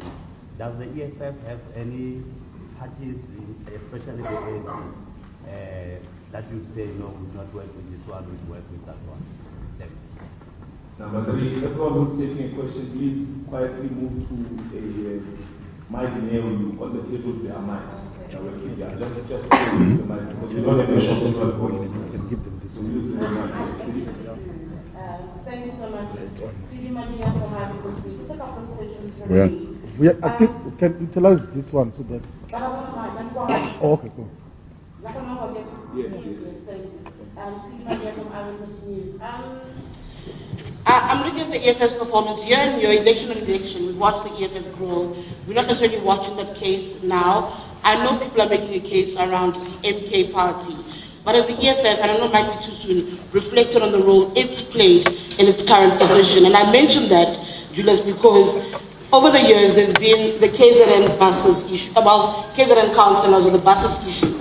There have been issues about seeing people who've been rejected supposedly by the ANC being given posts in parliament. I've heard EFF members saying, but we're working to reward these people. So has the EFF also reflected on whether or not you've also played a part in what's happened on that leaderboard behind us?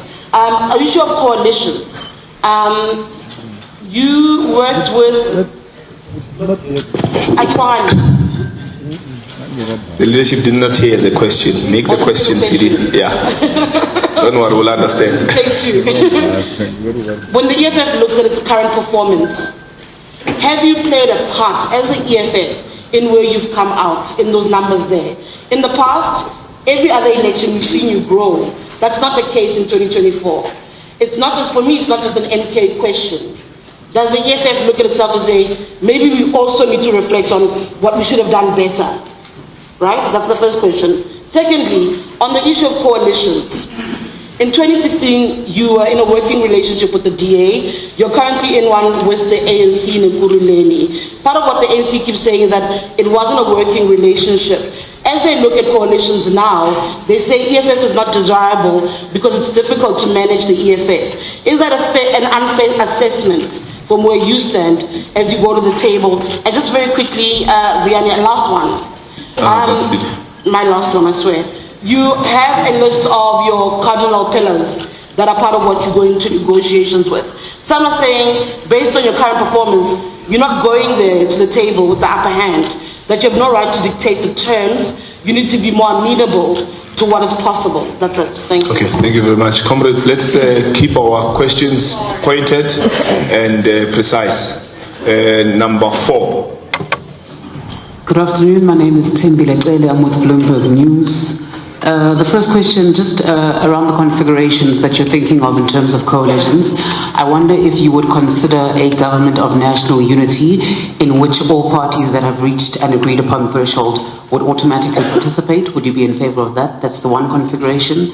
The second one would be whether or not the agreement that you would be in favor of would affect just the national picture, or if there's scope for it to be a wholesale agreement which would then consider where you participate in local municipalities and at a provincial level as well.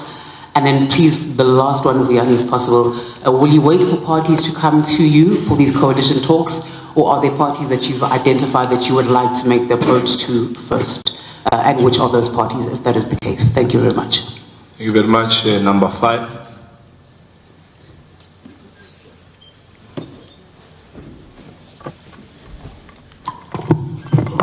Thank you very much. My name is Lunga. I'm from the Mail and Guardian. Look, I just wanted to ask CIC, during the media briefing, I think it was just before the elections, you said that your position would be in jeopardy if you didn't do well in this elections. Do you feel that there might be some issues where the EFF might want to change you from the leadership? And secondly, do you think the emergency of MK was the reason that the EFF didn't do so well in this election? And what do you think of how they did? Thank you very much. Thank you very much. Number 6.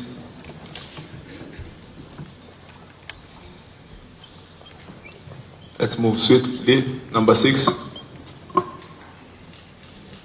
Okay, we're skipping number 7.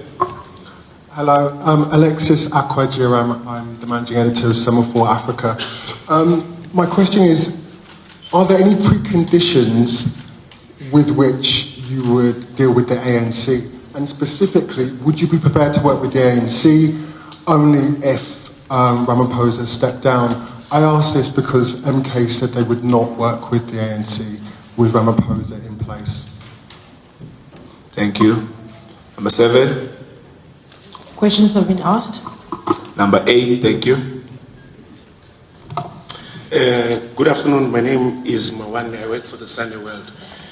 Mr. Malima, you start off by saying you accept the results. What has changed? Because we saw a lot of complaints, especially from EFF quarters in the Western Cape, about the results, and just generally, EFF members have been among those claiming vote rigging, vote manipulation, and all sorts of fraudulent behavior that they allege against the IEC.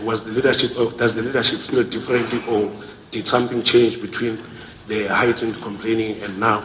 And then maybe secondly, is the EFF among potential partners willing to work with the DA, which declared the EFF coming into these elections as enemy number 1? Thank you very much. Thank you very much. I think the first round is done.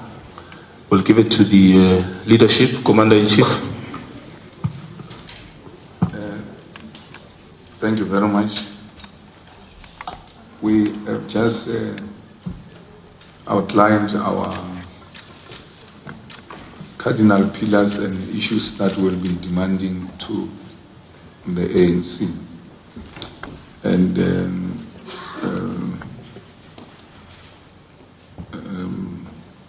we can't say now that this were prepared to let go or not, because like you said,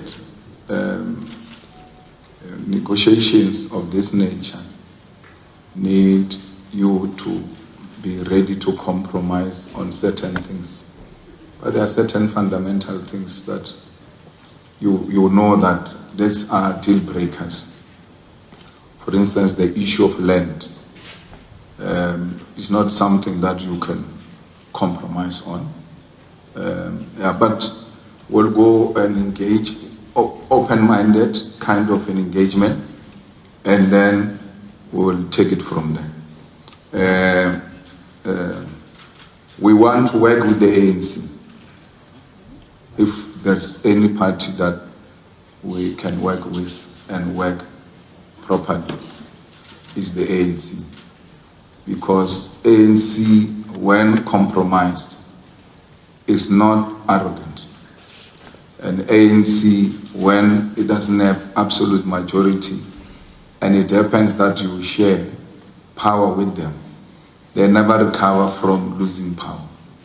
So if we're to go to election again in the next 2 years, the ANC is sitting at 40% now.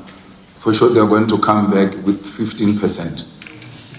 Because after losing elections, they don't do any effort, nothing, to change some attitude. So once they say the ANC has lost what, you must know they're going to lose forever. So don't worry. That's why we prefer them, because they will never grow. We did a self-reflection, and we did very well as the EFF. We did what a well-established political party does, and including those buses, those people that were expelled for not bringing buses, we have no regret at all. They did not impact us anyway. I just said in the statement now, when we're running elections, you'll find that there are people who are not playing a role in the elections, but they are on the list. So there is a principle, a guideline that was issued during elections when we're constituting election teams and converting our structures into election teams, that everybody must go perform where they are assigned. And then some decided not to do their work. And because they were disturbing the work of the elections, we said, just go home, we'll see you after these elections. So we're going to see them to tell them to decline their seats in Parliament. Because you can't sit at home and then go and dance at the rants in Cape Town rants when people are fighting to put up a rally and all of that. You have no role to play. You sit at home, straight from rants. You go to Parliament. It will never happen that way. Never. It's not going to happen.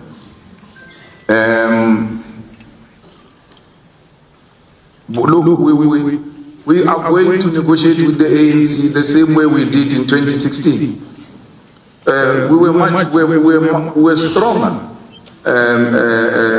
in 2016. I mean, we were in 2016. We were almost the same numbers. If I'm not wrong, those numbers changed in 2019 to be what they were, 1.888 something. So that was not the number that we went to the negotiations with the ANC with. We went to the ANC with the number that we have now. The same number we have now, that's the number we took when we went to have the elections with the ANC. So this is what happened. So we were doing very well. After 2019, we did well in 2019, and we did well in 2021. And then we had a slight decline now. Why? The people who were supporting President Zuma after 2019, I mean, when President Zuma was removed, they had no any other home because they didn't want Cyril. So they ended up coming to us. Not coming in a form of taking membership. But when it came to voting, they said, well, amongst other these parties, the closest to what we want is the EFF. And then they went to vote for the EFF. That's why if you look at the number of the EFF, which shocked us, and it is now being explained by this. In 2019, we were just sitting and then we get 350,000 votes. We're like, It was Natal. Which ones from where now? What happened? What did we do? We were shocked by receiving numbers. We've even told you this. We repeated it in public platform. We don't know where those numbers came from. Now there is an explanation. Those people were never ours. They were President Zuma's people. So it's good they found their home. They must relax in their home. There is absolutely no problem. We are fine. This is us. We are complete now. There is no borrowed vote. That's what explains CD. There's nothing that you can say the EFF didn't do and all of that. Hey, maybe that's why they did not get people. We got our people, and people who had borrowed us our vote, their vote, found a new political home, and then they went there. Remember, they didn't want Ramaphosa. In the ANC, they lost. Then, when they went to the polls in the country, they didn't vote for him. They voted for the EFF. And then, when they went to arrest the old man, then it was a mess. A discussion which I had with President Ramaphosa. Or you can't do what you're doing. You are going to make him a hero. Because it's not explainable what you want to arrest him for. So, and July unrest should have told us that the man has got some support somewhere. And start treating him with care. But even after taking him out of jail, they still go on to harass him and all. None of them have gone to him to apologize. So, but we are happy. We are the happiest because we have achieved our mission in our lifetime. And that mission was to bring the ANC below 50%. That's what we have always told you, that this animal is going to be eaten piece by piece. So, Reina, we were holding on this other piece, preparing to go to the other piece of the animal. Hey, Zuma arrived and took that piece. We're eating piece by piece, and then Zuma went to take the piece we're going to. But we don't complain. We want to humble the ANC. The ANC is very humble. All of you, you can go on social media. All of them have disappeared. They have nothing to say. Slave Queen is on her.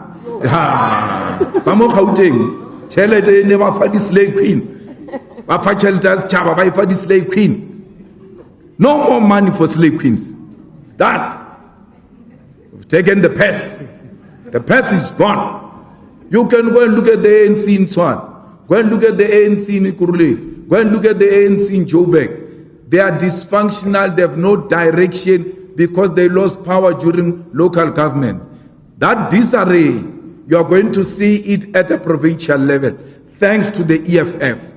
We started this job and we are continuing with it. Someone was asking me if I'm going to resign because we performed bad. I won't do that. It's not a penny. I'm here. I'm not going anywhere. Yeah.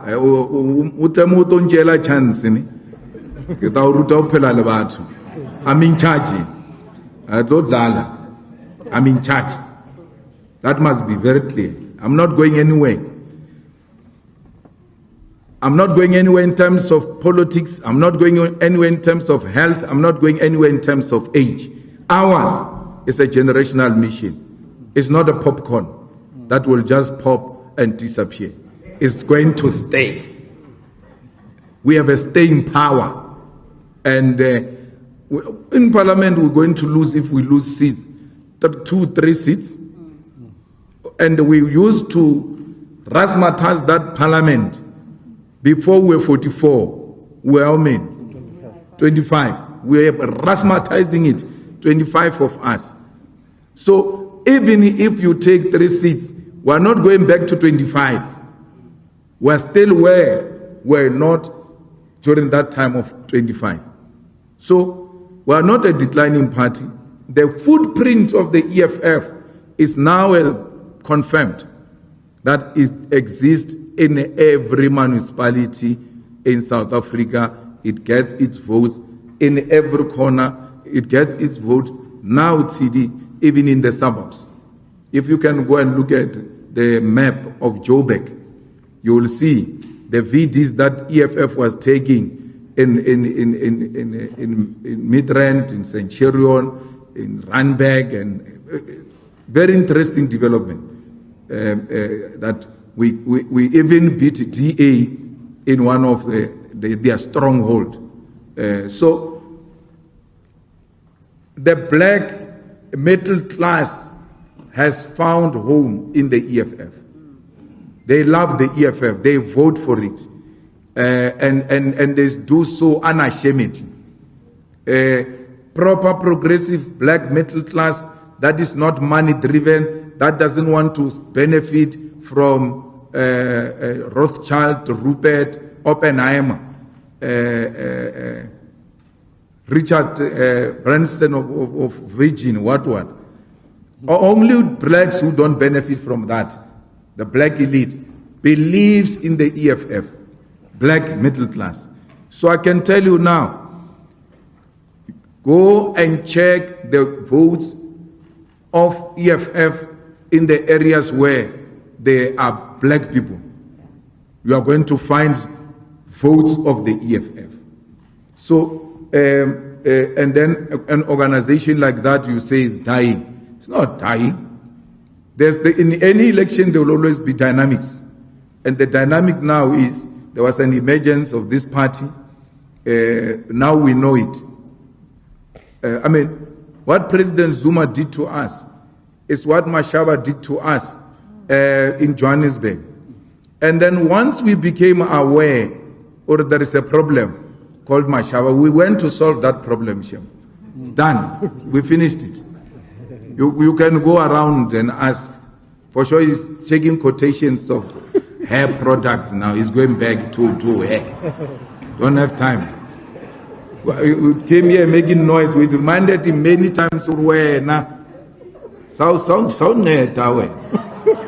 you behave like you are something. And then the country showed him that is nothing.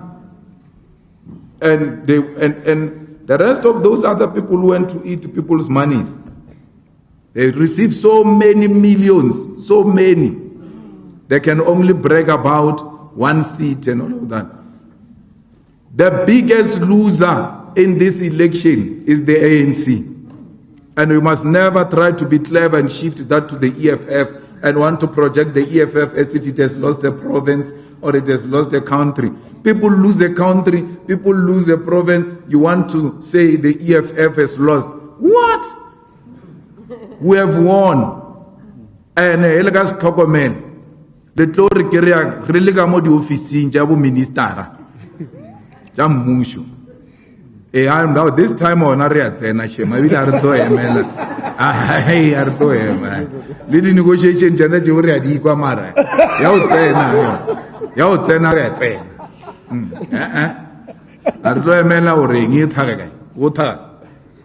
Urai, but Banaba Baringi, Ababutili, ANC, Abanya ANC, Zama, Barensi, Ibafi, Ibafi.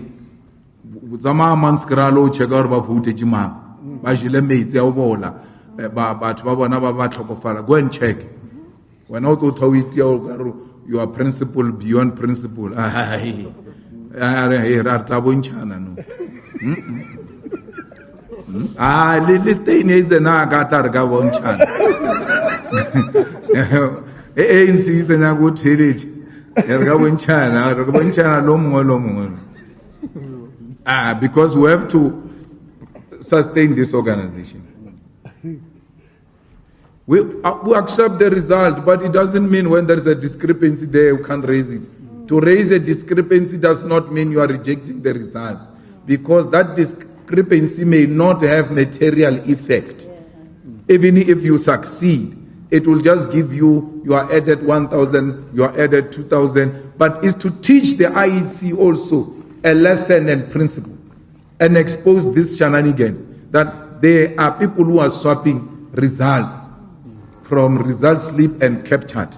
So it's a principle we need to pursue. But when we looked at those discrepancies, that they are of no material effect. And therefore, you can't say on the basis of that, you reject the result. We accept the result, we accept the defeat, we are unable to congratulate anyone for being elected president. Because there's no president now. Yeah, there's no one. Even the one who's the current now, he doesn't know if he's going to be president tomorrow. Yeah. Nagito voter Limpopo, I just came back now. Wait, you are Naga behave, you guys behave, you got the president. Yeah, must not talk after talking. What are you saying? Be clear. Want to hear what are they saying? And we are not going to call them. Well, we don't call anyone. They will call us if they want us. And if they want us, we are here. We are not going to disappear. Let's talk. And out of those talks, the people of South Africa are going to benefit. We thank the Razzmatazz in all the universities. There's no single university that we lost. The young intelligentsia is the one that is able to read and internalize the 240-something election manifesto.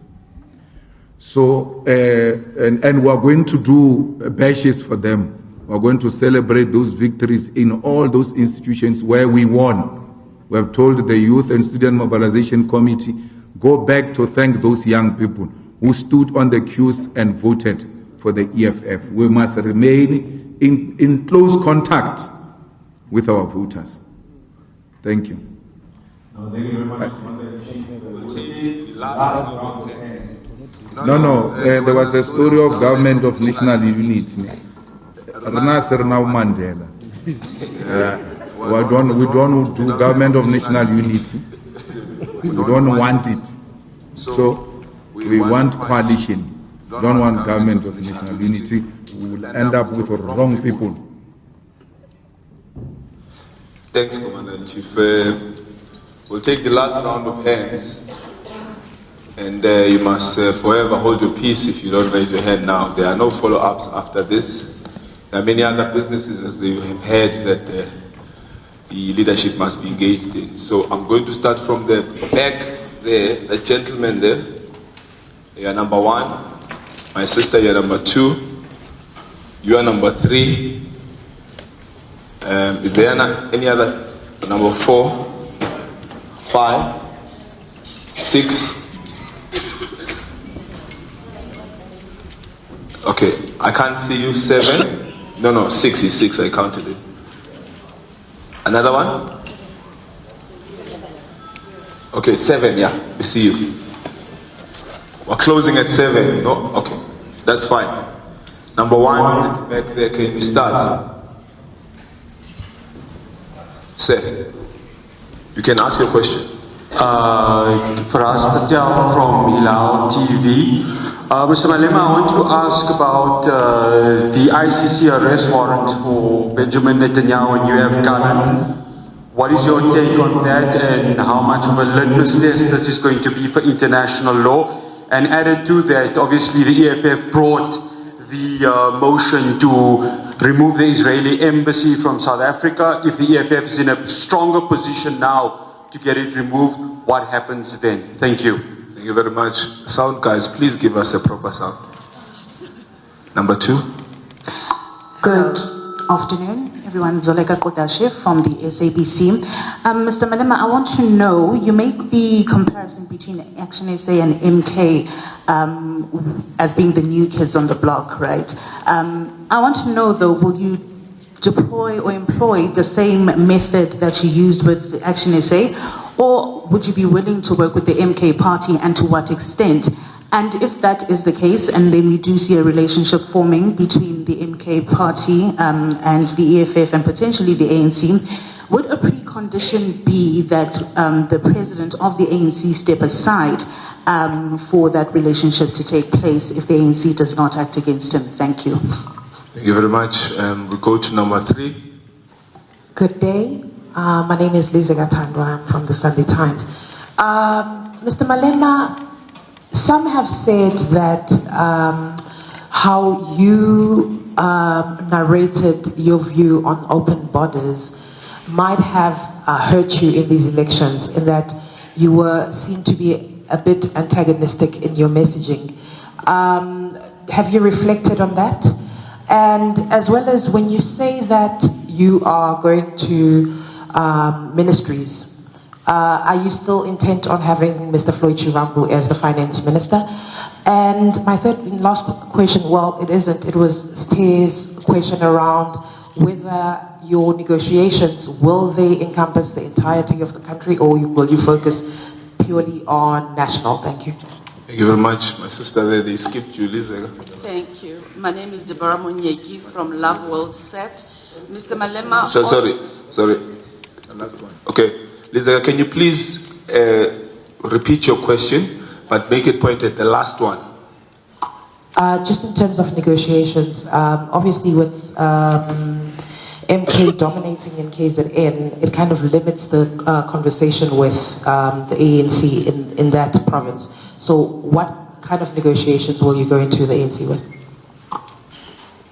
Okay. My sister? Thank you. My name is Deborah Monyeki from Love World Set. Mr. Malema, at the World Health Assembly last week on the 28th of May, the member states of World Health Organization reiterated that the world needs a pandemic agreement built on the principles of equity, sovereignty, and prevention to ensure that future generations are safeguarded from the threat of inevitable future pandemics. Are we going to see EFF lobbying other political parties in Parliament for South Africa to support the pandemic treaty? Thank you. Okay. Thank you very much. We'll go to number 5. Okay, thank you. Good day, Mr. Malema. It's Ndando from Bloomberg News. Just wondering if you have started thinking about presidential candidates in whatever coalition formation you end up with. What would some of the criteria be to elect a presidential candidate? Thank you. We'll go to the next hand. Yeah. Sorry, Jadon Chio from Solar Media. The first question is, does the EFF believe that the timeline stipulated for the formation of a coalition government is sufficient, given the current political climate? And then my second question has obviously been covered in that regard. I thought I was the only one. Can you please use a much stronger voice than you're using now?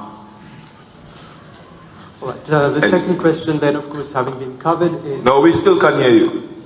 The second question being as... Okay, read it, say it again. All right, so starting from scratch, does the EFF believe that the timeline stipulated for the formation of a coalition government is sufficient, given the current political climate? And secondly, does it matter to the EFF who is at the helm of the ANC when you enter into negotiations? Okay. You can go. Please try to utilize the mic there. Mr. Malema, this is Christian from Netwerk Firentona speaking. My question is, do you rule out coalition talks with any specific parties, and what are those parties? And seeing that the EFF and the ANC will not have enough seats to, on their own, have a coalition, what other parties, could there be a possibility that a third party would be involved, and which party would you prefer? Thank you. Thank you. Brother there. Good day, Mr. Malem. My name is Saeed. I'm from Phoenix TV.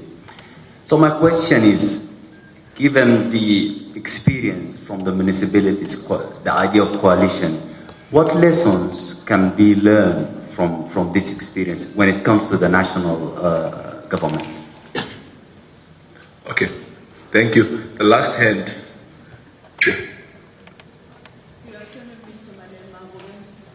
Please switch it on. News Central TV. I just want to ask, there are some that are saying EFF lost because of your stance about foreigners. Do you still stand by that even after your votes have decreased? Okay, thank you very much, colleagues. That was the last round of hands. Commander-in-Chief, President.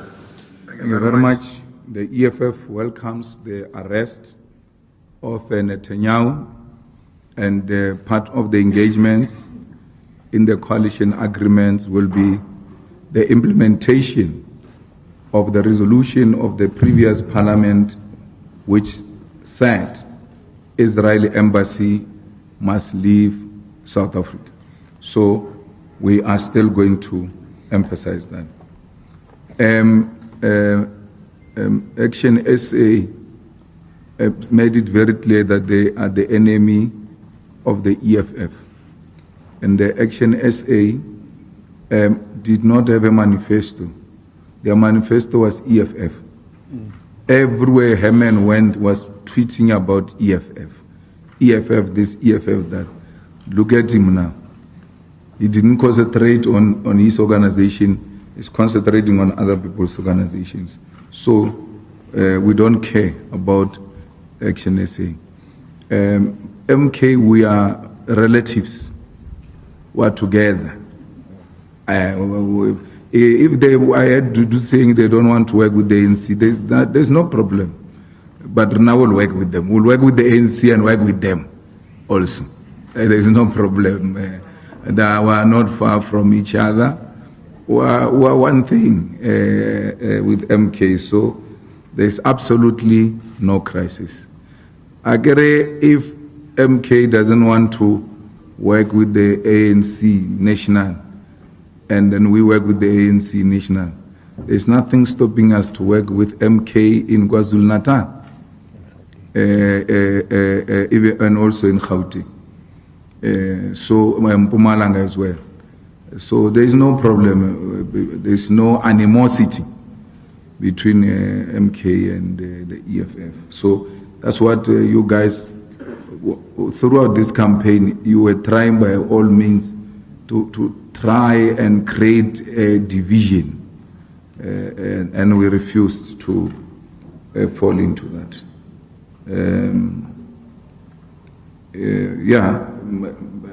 Floyd will be a minister of finance if they agree, these people, because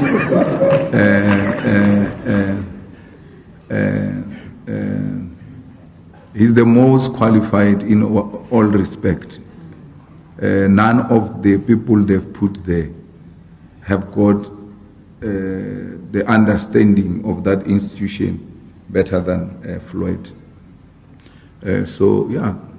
We're putting a best candidate forward. Pandemic treaty, we agree with that. We'll support that.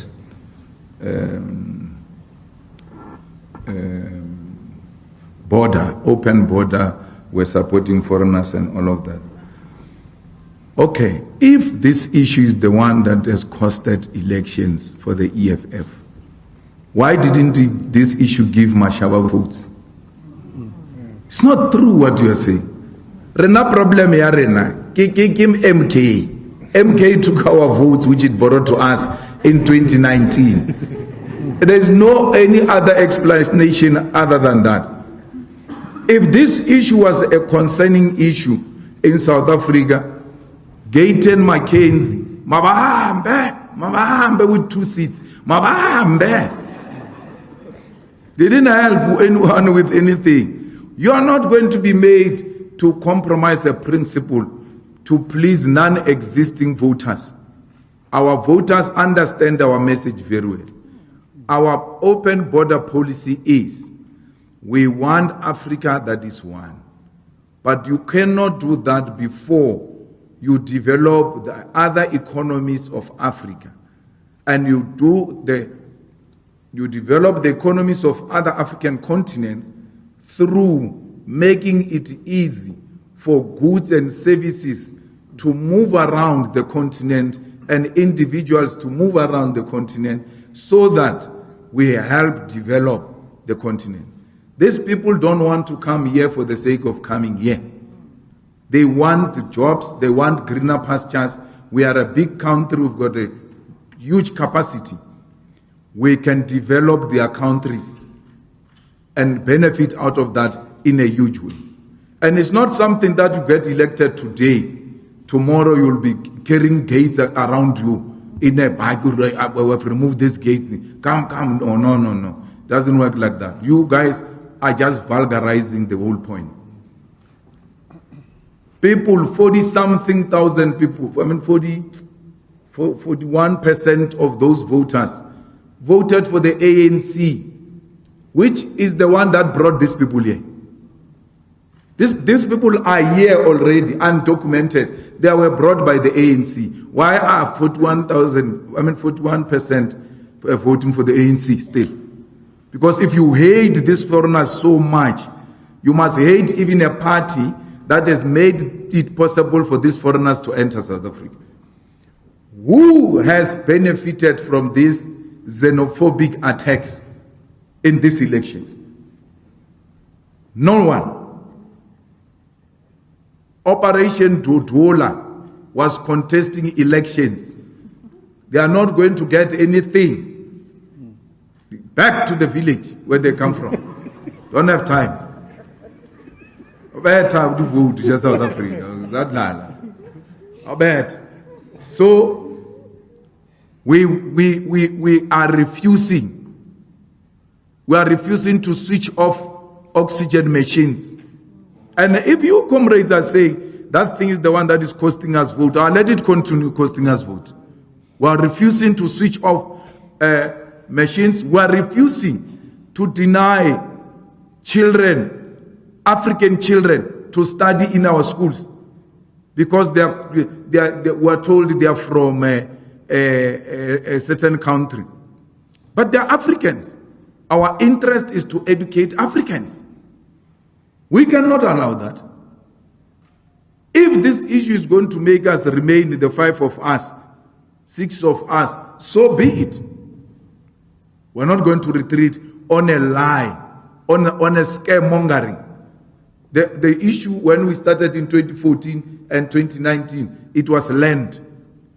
They were saying, yeah, EFF is going to take your land. They even did a program to give people a title deeds. We're giving you title deeds. EFF doesn't want you to have title deeds. Now they realize the issue of the land is not working. They go find something there, which is non-existent.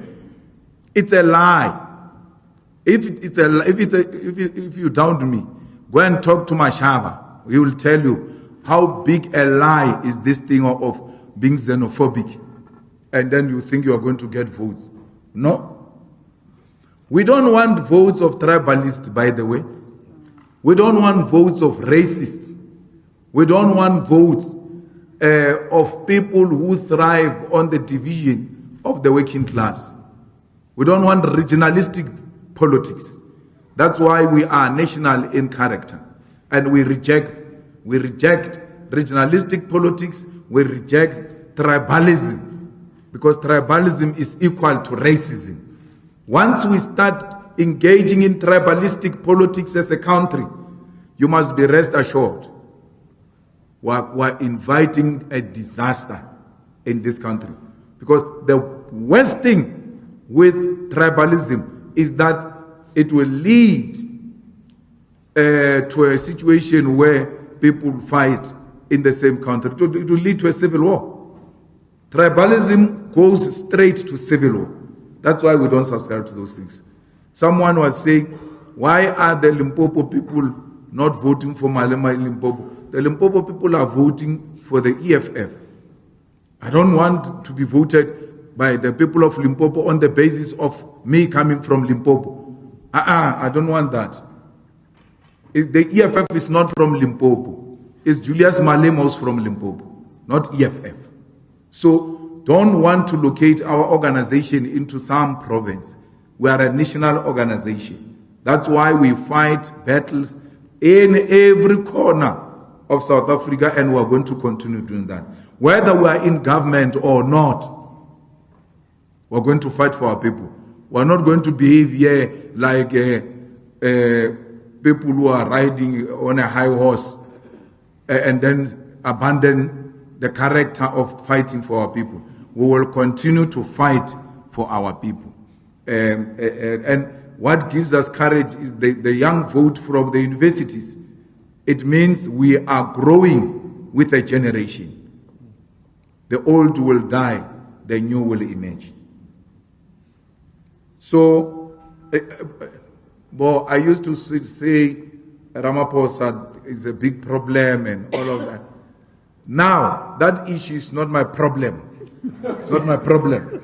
Or Ramaphosa, okay, president, or I say president, that's not my president. It's the president of those things. So don't involve me in the... We are going to bring our list. People are going to bring their list. And then we put together. Yes. So, if we didn't want Ramaphosa, why didn't you vote him out and stop asking us to do things that you didn't do? You had an opportunity to vote Ramaphosa out, you didn't do it. You know Malema will do it. Do it yourself. The ANC has got all the right to remove Ramaphosa if they want. We are not getting involved there. We don't want. Ramaphosa is not our preferred cup of tea. It's not our preferred. But he can't be a deal breaker. We don't prefer him. We know that he was a collaborator. We know that he's got billions, but he doesn't produce anything. He's not in manufacturing. He's not in agriculture. How do you become a billionaire like that? You do that by selling out your own people. So, we can say a lot about Ramaphosa, but he's not an EFF president. So we choose EFF leaders. Even who's going to parliament, to cabinet, it will be us who choose from the EFF side, and then they will choose from their side. They can bring a person you hate so much. You have not won elections, win elections and appoint the people you love. So there's nothing you can do. We are here. That's where we are. So, you know, the good thing with the EFF is that we speak to everyone, including those small boys of the DA with their grandmother, Helen. We can talk to all of them. Those racists, we have no problem. But we talk to them out of principle. We are not going to find each other. Shame. We are not going to find each other. We just talk because we are talking. But there's nothing we're going to really find from those people. How do you have an opposition declaring an opposition, and then leaving the ruling party to concentrate on the opposition? And all of them, they get formed and then they concentrate on the opposition. Even the new ones, you can see they are bought by Oppenheimer to go and chase the EFF. They wanted to finish this EFF in these elections. The Oppenheimers took millions and millions of money. Barry, hey, we don't want this kind of an arrangement. This EFF is a big problem. They went out to finish the EFF. Look at us now. Oppenheimer. We're here. We're a problem for another 5 years. They have to deal with that. They have to deal with that. Let that parliament must know. The new speaker, don't be a crook. If you become a crook, you will find us ready for you. So, we are in a very good mood, looking forward to go to Cape Town. We must go clean up our boots and our overalls. Sangen, Pesgwa. Lessons from coalitions. The only thing you must do in a coalition is to be humble and don't lie. The ANC lies a lot. That's their problem, and that's what is going to be part of the discussions with them. They lie a lot. They say this and then say something else. Say this and say something else. There is a mayor there, Eni Gurlen, who went to take the powers of the MMC of Finance, because MMC of Finance is our MMC. He must return those powers. He must return those powers. Otherwise, we are putting a motion of no confidence against him. Of the ANC. He must return the powers. We agreed when we were talking that there's no one who's going to move alone without engaging other partners. He goes to give a speech and then he announces he removes certain powers from the MMC of Finance. He must know elections are over. We are now on him. And that is going to be part of what we are going to discuss with his leadership. Vulamlo. What is Vulamlo? Return the powers. To show sign of being honorable. Return the powers of the MMC. So that's Vulamlo. So learn to be humble. Learn to know you have not won elections. And then always navigate through. Take each other into confidence. Do not seek to outshine others and convert them as if they are just your puppets and voting cattle, like they're trying to do in Johanesburg municipality. We're not going to allow that. Elections are over now. We're going to govern where we're governing. We're going to govern properly. And we're not going to allow the ANC corruption. One of the positions we're going to demand from the ANC is a speaker.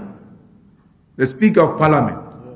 Because we can't go into a coalition with the ANC and not have a speaker. The ANC is running the executive.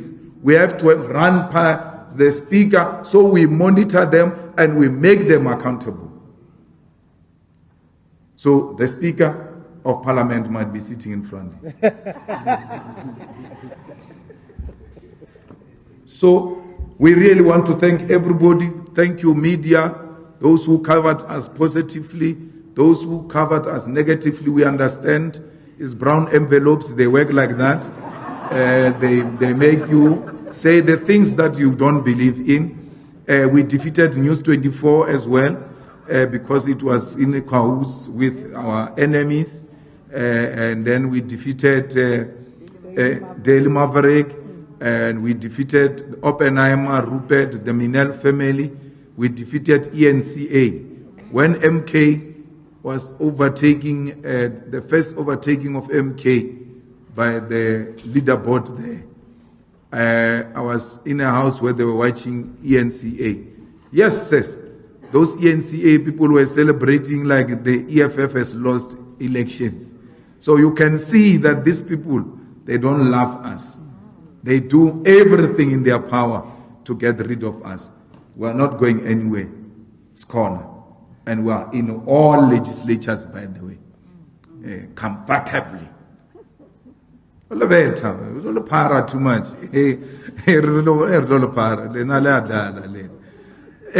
We are in this thing for a very long time. Ours is a generational mission.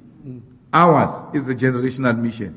There is no one on this table who is 60 years old on this table. So we are here for many years to come. If President Zuma can do it at 82, just not even 50 on this table.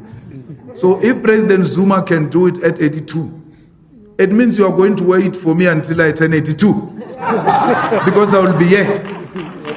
If President Zuma can hold it until then, CD, I'm not going anywhere. I'm with you.